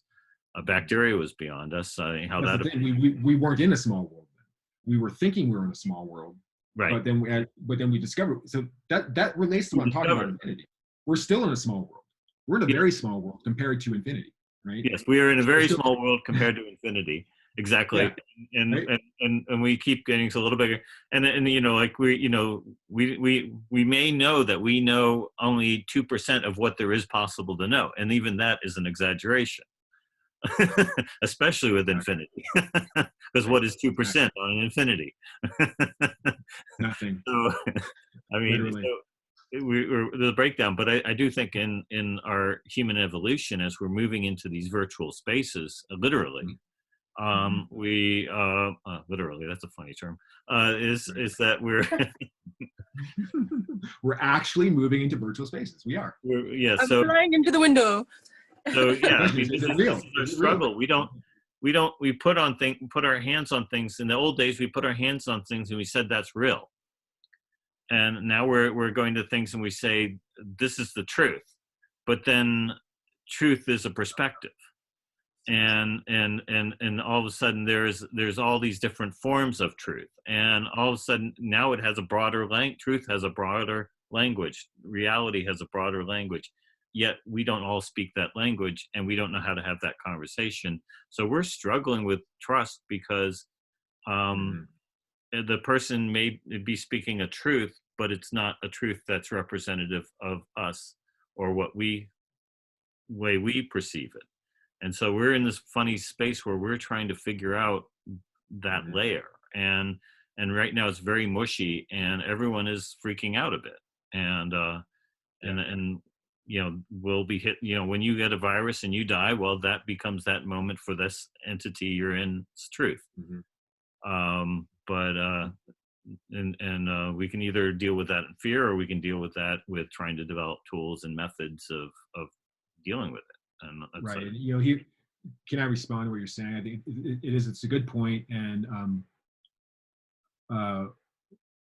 one question I have about, there's the conversation of the tools, and you and I've had conversations around that before, and Jamin and I, we've talked a lot about building the tools for this collective intelligence, and in the cryptocurrency conversation, there's a lot of talk about tools, and I talk a lot about that too. In developing collective intelligence, we can use economic systems to create frameworks and tools that will then allow collective intelligence to emerge. And yet, amongst that, that's a good conversation. And it's a practical conversation. It makes sense. Except I've had it emerge an underlying question beneath that entire conversation around tools and systems, and it's this. It's kind of a question.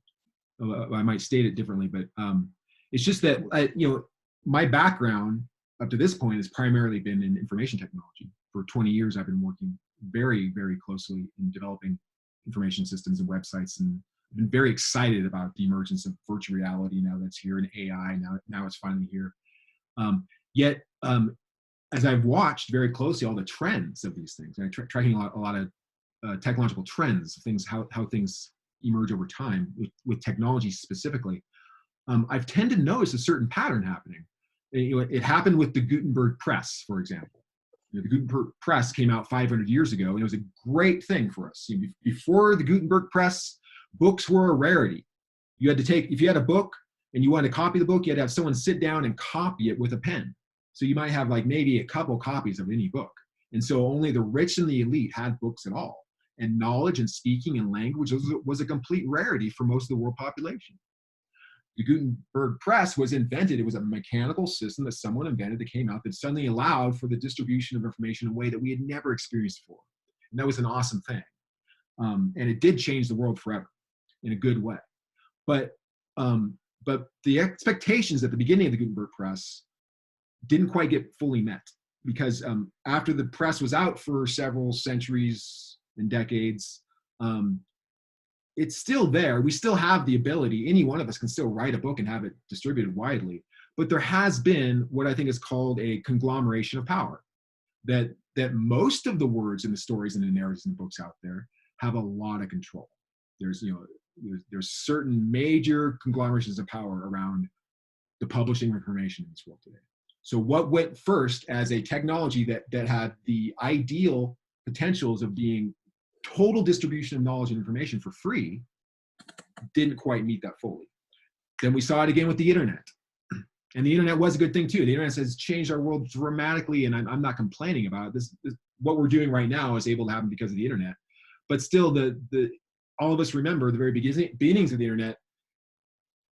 Our ideal expectations became compromised over time, and now Apple and Google and Facebook are power grabbing like crazy, right? And it's still clamping down.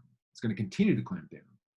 And we even look at cryptocurrency. I've been tracking cryptocurrency for at least 7 years now, 7-8 years. I've been right in there with it. And again, go back to Bitcoin, the first one. Such an ideal perspective on it. Everyone thought this is it. And now look, it's still good, still a good thing. It's changed the world a lot. It's going to continue to change, but there was a rapid centralization of power again in this thing. And then I look at virtual reality. I've been waiting for virtual reality for so long. I'm a visual designer and a programmer. It's like the ideal world to create things in. But when I go look at what's actually happening there, like we hear all the potentials of virtual reality, that we can be using it for all these healing applications and healing PTSD and all that. And that is happening. We do have these applications, but if you look at the applications for good from virtual reality compared to everything else, the violent video games and the pornography, which again if you put virtual reality in those applications, it's not just that we have a slightly new version of violent video games and a slightly new version of pornography. Virtual reality really enhances the psychological and nervous system effects of those things. It does a lot of damage. And so it's like, how are we weighing virtual reality? That's what I'm seeing so far. And then one thing, what's coming next? AI. Oh shit. Here comes AI. Like, what's this general trend that happens? Like the technologies themselves are neutral. It's like you're seeing the rote behavior, but we keep throwing new technologies at it. And clustering is one of the biggest things. I mean, we're what's that, clustering? Clustering. So Cluster. money, you know, if we look at why money has centrally, it's mathematically going to cluster. It's a form of gravity almost. It pull as it collects, it accelerates its collection. We are naturally attracted to these clustered forms, and that tends to happen in cosmology too. It tends to happen in nature, and it tends to happen in cosmology too. So it seems to be a natural pattern.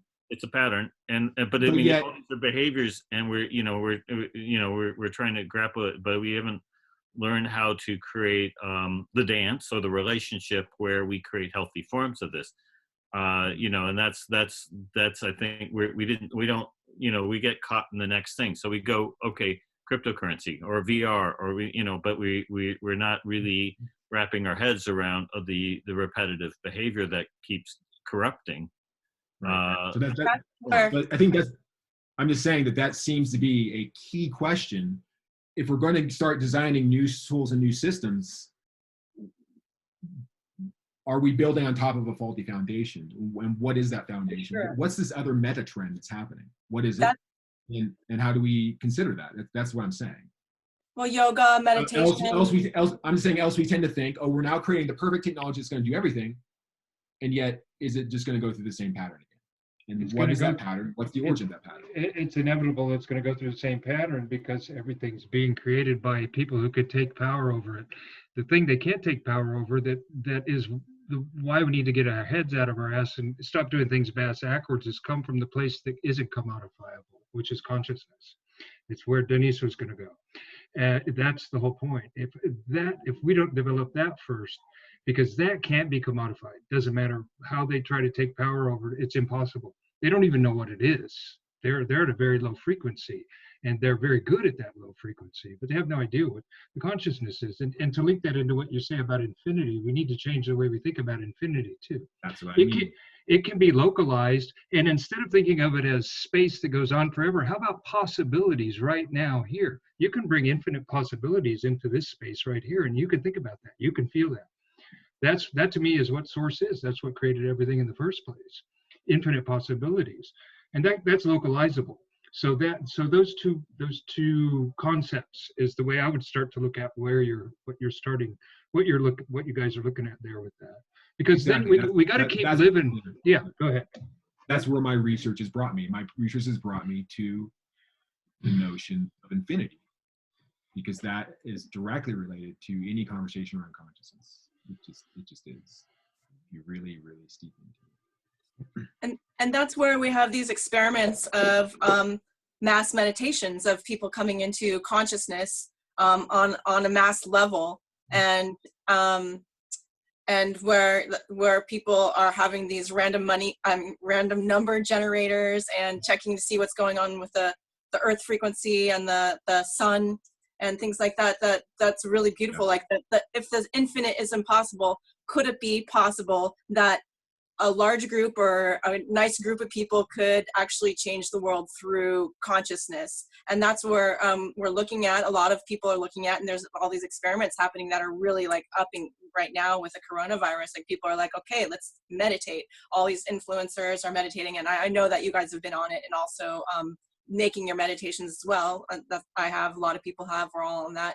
And how, as a collective consciousness, to bring that that discussion back around, do we really come together to create that new collective world where we're actually hopping paradigms and going into the next evolution? But what's happening right now, if people going in from one technology to another, as people are not realizing the resolution of the technology of their own body, the technology of self. So that's what I've been working on, is the technology of self in my studies in the neurobiology. Hello, Stephanie. Maybe you'd like to say something soon too. And so yeah, it's about the resolution. People are still working just from certain centers in their body, and they don't realize that if they work with more of their centers of their body, all of it, if they, what I call the potential for totality, then it's actually going to be so much more fun, so much more blissful, so much more exciting. It's going to be, and that's what's happening with the expansion of our people and our consciousness right now. We have a much larger capability to actually process ideas and things and through our minds and our brains. It's just that our nervous system has not been ready for this because we've been in this pain, traumatic, old story stuff, and we haven't come to realize a higher consciousness within our body. So we don't think we have that much capacity to process information, but we really do once we start opening up the channels more deeply, and when they're open in a resonant way that matches and is harmonic with others. So that's where the resolution comes, and that's where we're going right now. So let's go, team, collective consciousness intelligence. I'm telling you, this is where it's happening. Yes. This is sure. There's no other block party that's more appropriate for collective intelligence than the collective intelligence block party. Talk about word encoding. Stephanie, go for it. Great to see you. I was just waving when I saw Melissa. Sorry. No problem. What do you think of infinity, Stephanie? I think, as Denise mentioned, it's something I always contemplate, and the idea of it's kind of hard to grasp. But in the sense of symbolic, that everything has a cycle and a return, so death and rebirth, I think that's kind of my only logical grasp on it.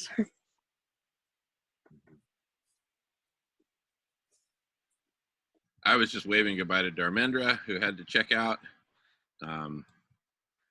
Back to you. Sorry.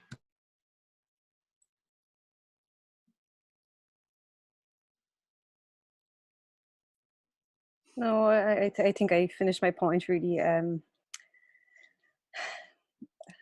I think, yeah, again, it's something I contemplate a lot in terms of spirituality, and I struggle with that a lot. So I think whether physical or spiritual or else like that, again, the comfort is that there's at least a cycle. Again, whether we call it symbolic or physical, there is a cycle, and therefore infinite. And that's kind of a comfort I seek in when I ponder about that word in terms of my own demise, I suppose, if I'm thinking there.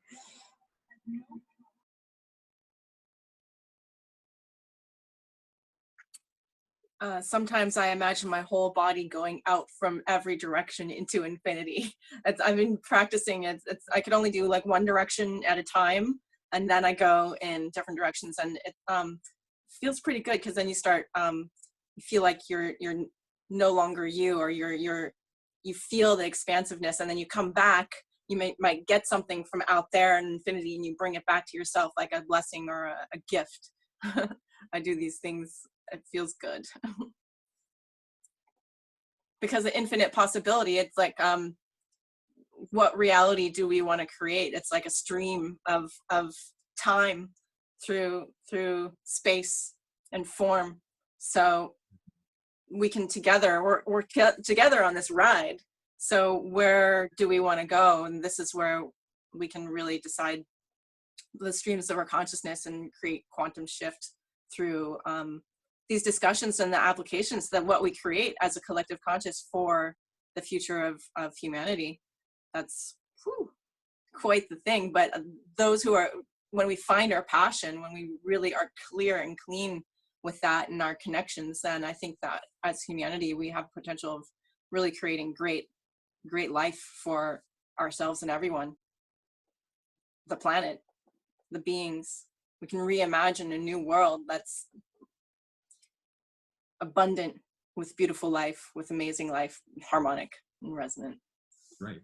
I mean, if there's anything that infinity is, it's abundant. Right?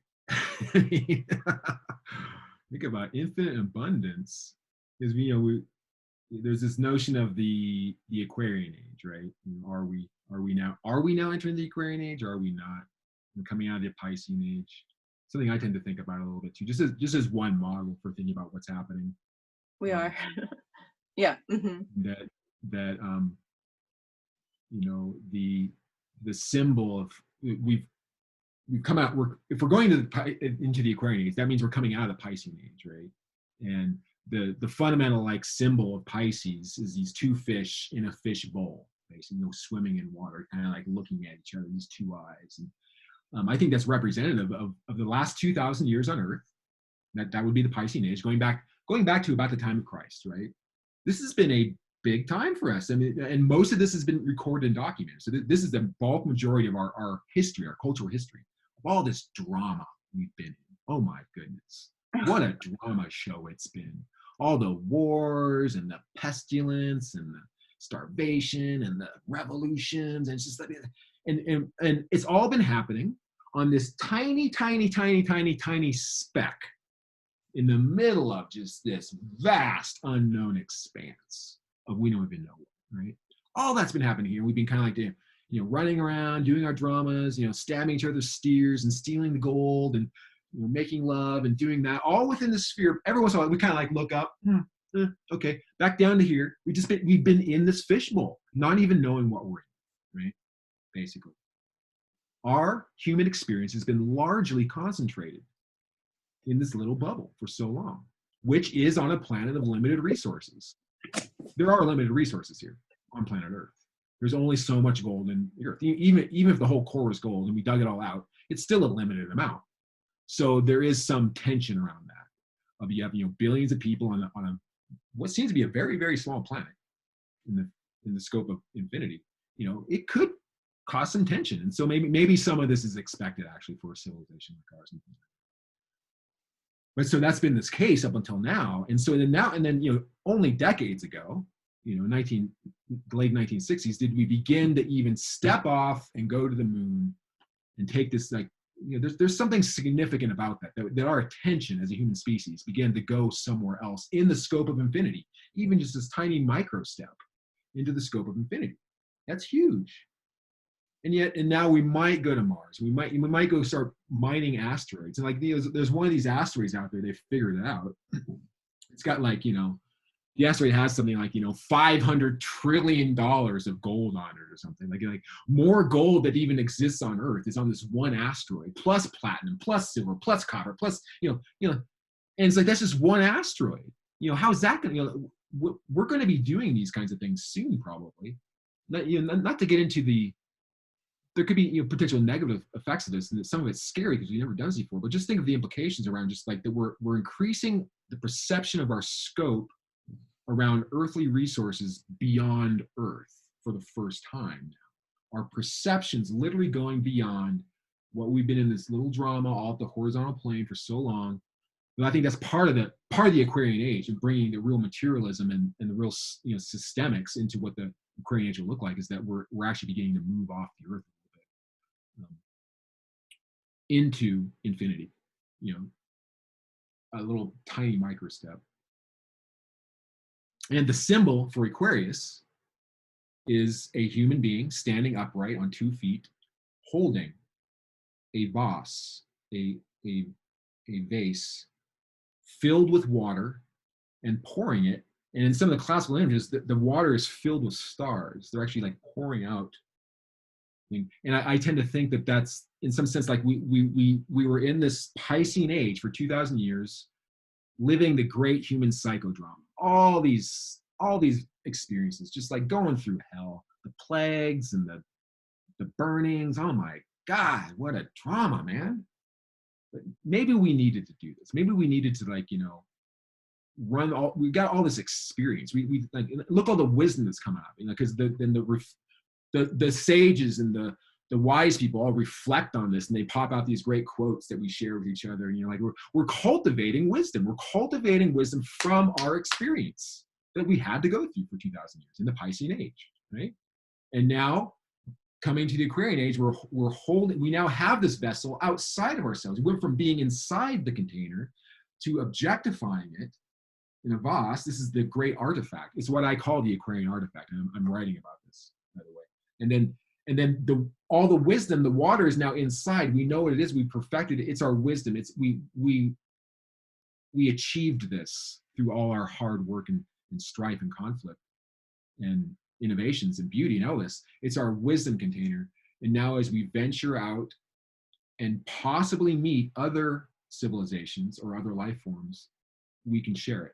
we're pouring it. It's not something we can offer. We were initiated. We went through the right thing. So I think part of that too is like having a narrative like that too is I think also important for us now. Because in order for us to move forward, like as you're saying, Denise, like it's really about integration and resonance, and often integrating our past, no matter how bad it was, integrating it is part of moving forward into a new story, right? So it's the full scope of the story, past and future. And I think we have to do that as a humanity. We need to be able to really like hold our whole history in a perspective that allows us to go, you know what, we can integrate that. We forgive ourselves. Now let's move into a whole new thing. I love that whole visual, especially the pouring out of the stars, because the stars are everything and all the potentials. And I had a conversation with a geneticist last night, and we were talking about how humanity is going through this experience because we have the capacity to experience it all. And exactly like you were saying, learn from it and then thus create from there.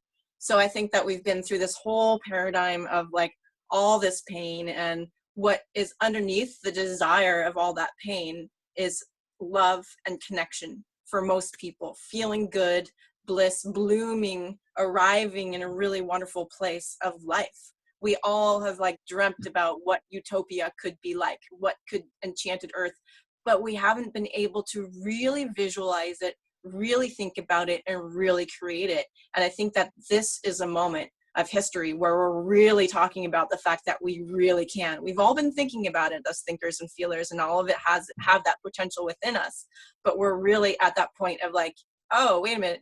If this is the end of the Piscean age, this is our last scare. You know, this is like, oh my God, we're now gonna kill ourselves. We've been hearing about D-Day for so long, but maybe this is E-Day. Instead of Doomsday, it's Ecstasy Day, and we're actually opening and expanding into ecstasis from here on out. This is the point. You know, why not? Let's do this. I'm into not? Absolutely. I think it is too. I really do believe that. I really do believe it, as particularly this pandemic event, I think really is a turning point for us. I'm not sure yet. There might need to be other events like this, but I think this is the entry of a major turning point that this is actually happening. Yeah. I feel like the human species really needs real events to push us, because it was just ideas before. You know, everyone was saying, "Oh no, we can't change the economy yet." You know, oh, get a virus into the field, and all of a sudden we can slow the economy down. Whoa, it's for real, you know. And it really shows how information is just, we're all so woven, so connected. Like so many people are realizing the depth of how woven we are. Like the 3 degrees of separation is like, well, maybe it's only 1. We're actually all connected. Right, totally. So super cool seeing you, Michael. Yeah, likewise, Denise. Where are you at in the Bay Area? I'm at Steve, so I'm in that place where you stayed for a little while. Nice. He's been in LA, and the coronavirus had me like run for, you know, my car is here, and he's got my things in my storage units in the area and stuff. So yeah, cool. I feel more at home. I'm like, okay, I got my medicine, my stuffed animals, my pillows. Great. Well, it's great to see you resonating too. My crystals. You're clearly resonating. Oh, cool. Yeah, Tulum has been amazing, like utterly, like thank goodness for Earth and all the wonderful people on Earth and all the wonderful experiences that we can have, and the resonance of the different places and lands and nature. Like, so beautiful. So amazing. It's a special place. When I was there in January, and I did not know we were going to a pandemic at that time. I'm so grateful that I was able to get that little trip in to Tulum before the state lockdown. And yeah, it's a very special place. I was majorly uplifted by that place. And I love it. Yeah. It's hard to leave. But the virus is like, no, you really have to be home now, back in California. I was like, oh, something had to really push me out, kind of. I loved it there so much. So, but you're up north in California, right? Shasta. Yeah. The other really great resonating place. Yeah. As well. Yeah. That's a good place to be in California for sure. Yeah, sure. Cool. I think I'm gonna head out because I've been on this call for a little while and there's a lot to absorb. But Michael, let's have a little bit of a chat, or like back and forth, maybe off the camera or off the thing. I want to talk to you more about your writings and stuff. And sure, we've you always bet. Okay. had these exchanges, so it's cool Let's to do see that. you. All right, yeah, likewise. Good to see you too. Okay, have a great day. Denise, so great to see you. Thank you so much for being here and being a part of this magical moment in history. Thank you, gentlemen. I've got all my crystals with me and Ganesha by my side. Woo! Let's remove those obstacles and have a great humanity. I mean, we all came here for that, right? So it's time. Yep. Yeah. All right, guys, I'm gonna go. I had that back thing and I still have a headache. So really cool connecting. And I'm sending out the link on Conscious Collective Dream Awake on Facebook. So yeah, I'll be sending that every week if I can, or maybe one of you guys can. And Jamin, you have to accept my Facebook request for friend. I will, absolutely. Otherwise, I'm not coming back. I barely get on Facebook. I will get on just for you. And okay. Well, you're posting. You're posting. Well, I've never seen for that, but I literally don't check messages because I don't really know how, and I just haven't gotten into that world. Sure, I do technology, but forget this. Let's make something cool. Okay. All right, Denise. We'll Very see. cool to see you. I love what's happening here, and I look forward to making some awesome creations with some cool people like everyone in the world. Yes. Beautiful. Baby Resonant. Take care. Bye-bye. Bye. See you soon.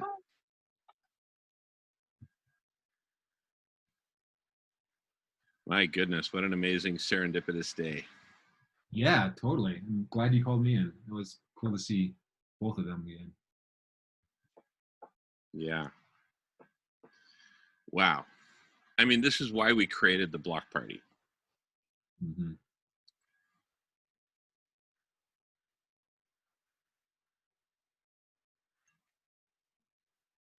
Wow. Goodness. Well, we're well over 200 hours of block party total. This is block party number 10. So nominally 240 hours after tomorrow morning. Yeah, I'm just curious. Have you been, you record some or most of this, right? We record everything except for portions that folks don't want to record. And, anyone can just do this at any time or say, hey, Jamin, please pause or whatever. And exactly. And are you uploading them to YouTube also?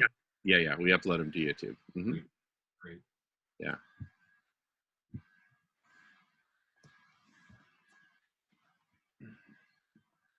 So where's the conversation going next? Where would the scope of infinity? Oh my goodness! What an amazing scope you've created. Well, Michael, welcome back. Yeah, I've been dropping in and out. I got back from the walk with the dog, and I wanted to report that in Connecticut it's pretty dang cold out there. There's a pretty brisk wind out of the west, and I had a winter hat on, and as soon as I walked around the corner, they had drawn a big infinity sign on the sidewalk. And we had just introduced that idea, and so that was pretty interesting. It's a little coffee house that supports folks on the spectrum, and they have a theme going on. I am infinity. So there you go. Yeah, there you go. Infinity is Michael's lucky number. Yeah. Oh, I like that. Yeah, infinity. It's a big thing. I think it's gonna be a big thing in the future too. It's real. Infinity is real, or is it? It's like, that's the thing about infinity. We're talking about the virtual, the actual, and the real. Okay, I can draw an infinity symbol. That's a virtualization of the real thing. But infinity, like, trying to think, infinitely expanding space. What happens? Is it real? I mean, it's incomprehensible. How could it be real? Well, And yet can we're in it. I'll throw in a little story. I did a 5-day Zen retreat, and I was given a cone during that retreat. And the cone was, what is the Buddha nature of the sky? And of course, the first time I visited with the shaman, or whatever his title was, I basically gave him an answer, and he goes, "Wrong! You're no soup today." But the more I've thought about it, though, the Buddha nature of the sky has ever since then has meant to me that infinity, that there's really nothing there. We call it the sky, but there's nothing there. And to me, that's informative. Yeah.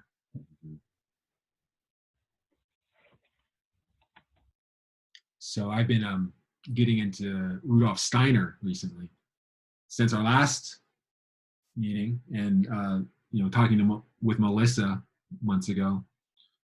Steiner's always kind of been on the edge of my research. Everyone I know who's been into Steiner goes, "Oh my God, you got to get him Steiner." And he's got a lot of books out there, so it's a lot to get into. But he's done some thinking around this too, this relationship with infinity. I think it's super significant to what we're talking about. So I would like to present on that at some point, maybe at a later date. Do a very thorough, because it's a lot to cover. Infinity is a lot to uncover. It's a lot to cover in a couple hours. So I'm gonna really plan it. Oh, come on, you're exaggerating, Michael. Piece of cake, man. Come on.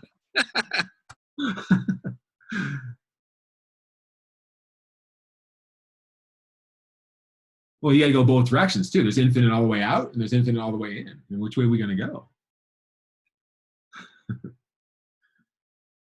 Ooh, nice bird fly there. That bird, whoa, infinite birds. I'm looking at your screen, Jamin.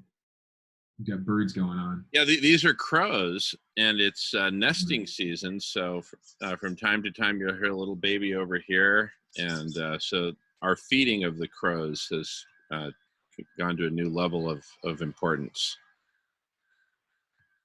And importance. Yeah. And speaking of collective intelligence, oh my goodness.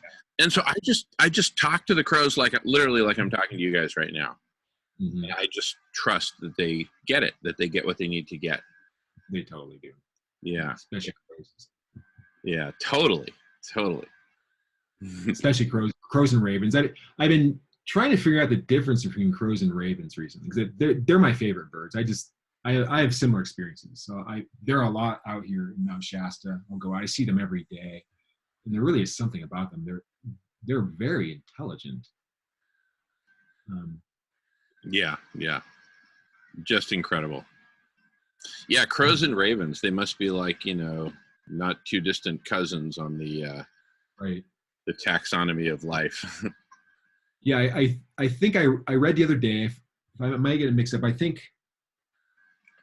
crows tend to fly solo more, but ravens you'll almost always see them in 2s or 3s.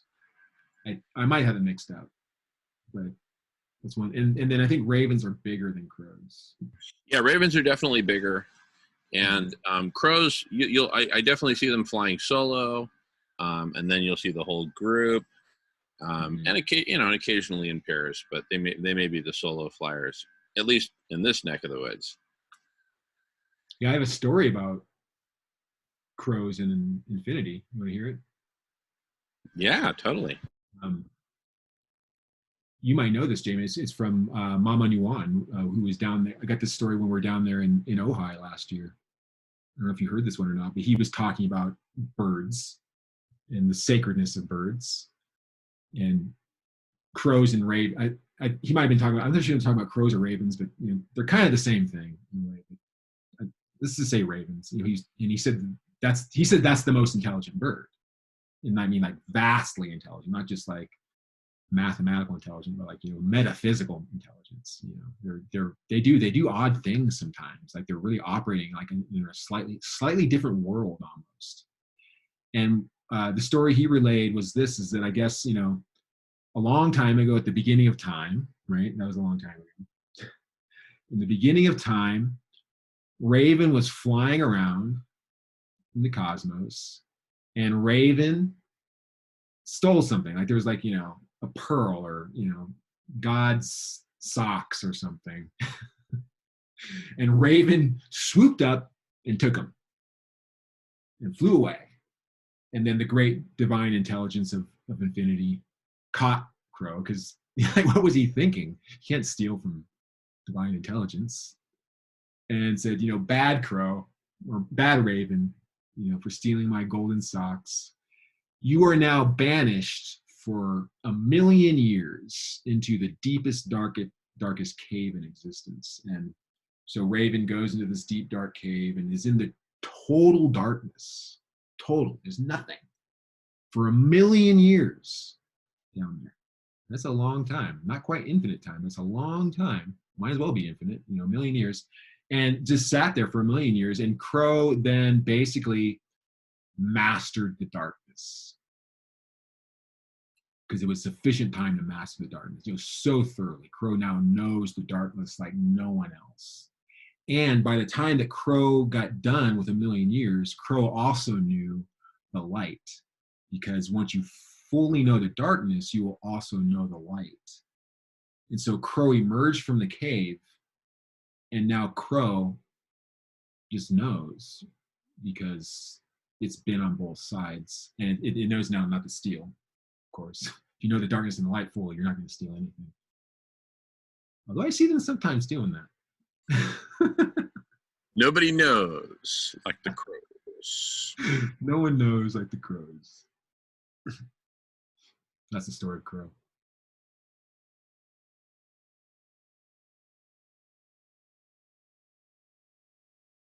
All right, I'm gonna head out too. All righty, Michael. So great hanging with you, man. Thank you so much for popping. Likewise. Really appreciate it. Thanks Perfect. for bringing me. Heck yeah. And come back anytime. Right, We'll be here for a while. All right. I'll see you soon. Bye. Have a great day. See you soon. Thanks. You too.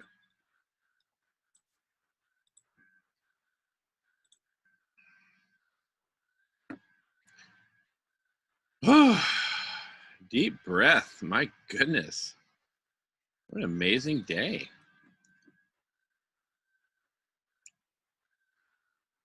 We've been on this one session for 3 hours now.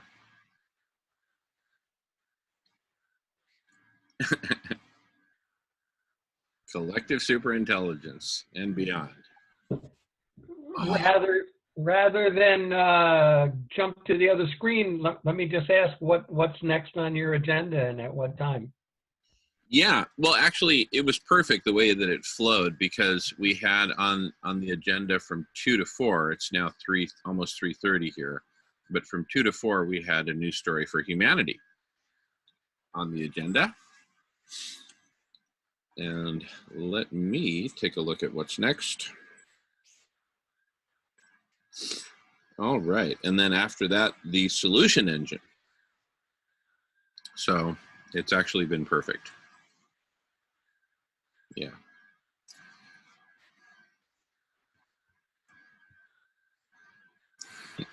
So what does that mean, Jamin, the solution engine? I'm glad you asked, Michael. Funny you should ask. Well, I'll tell you what. How about if I lead into that by first, let's see. Oh, Dot's back. Awesome.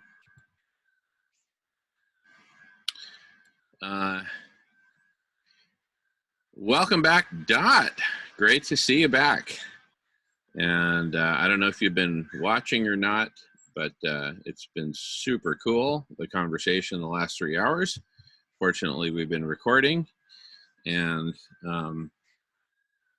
anyway, it's been a pretty intense last 3 hours. Anyway, you'll have to watch it, really. I mean, that was kind of a must-see. So it's all in one single take, which we're still on at present. Whew. I could even use a little break, maybe.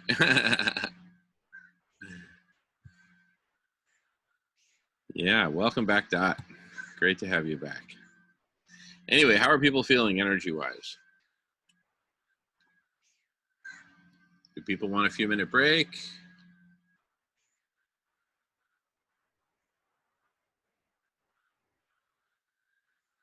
All right. How many minutes break?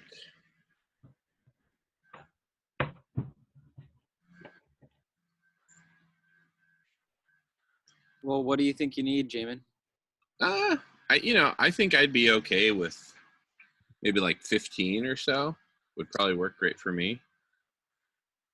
That works for me anyway, because I'm just grabbing something to eat. So that's good with me. Good? Okay. Does 15 sound good to folks? Yep. All right. Well, let's meet at 1:45. It's 3:29 here. Let's meet at 3:45. So in 16 minutes.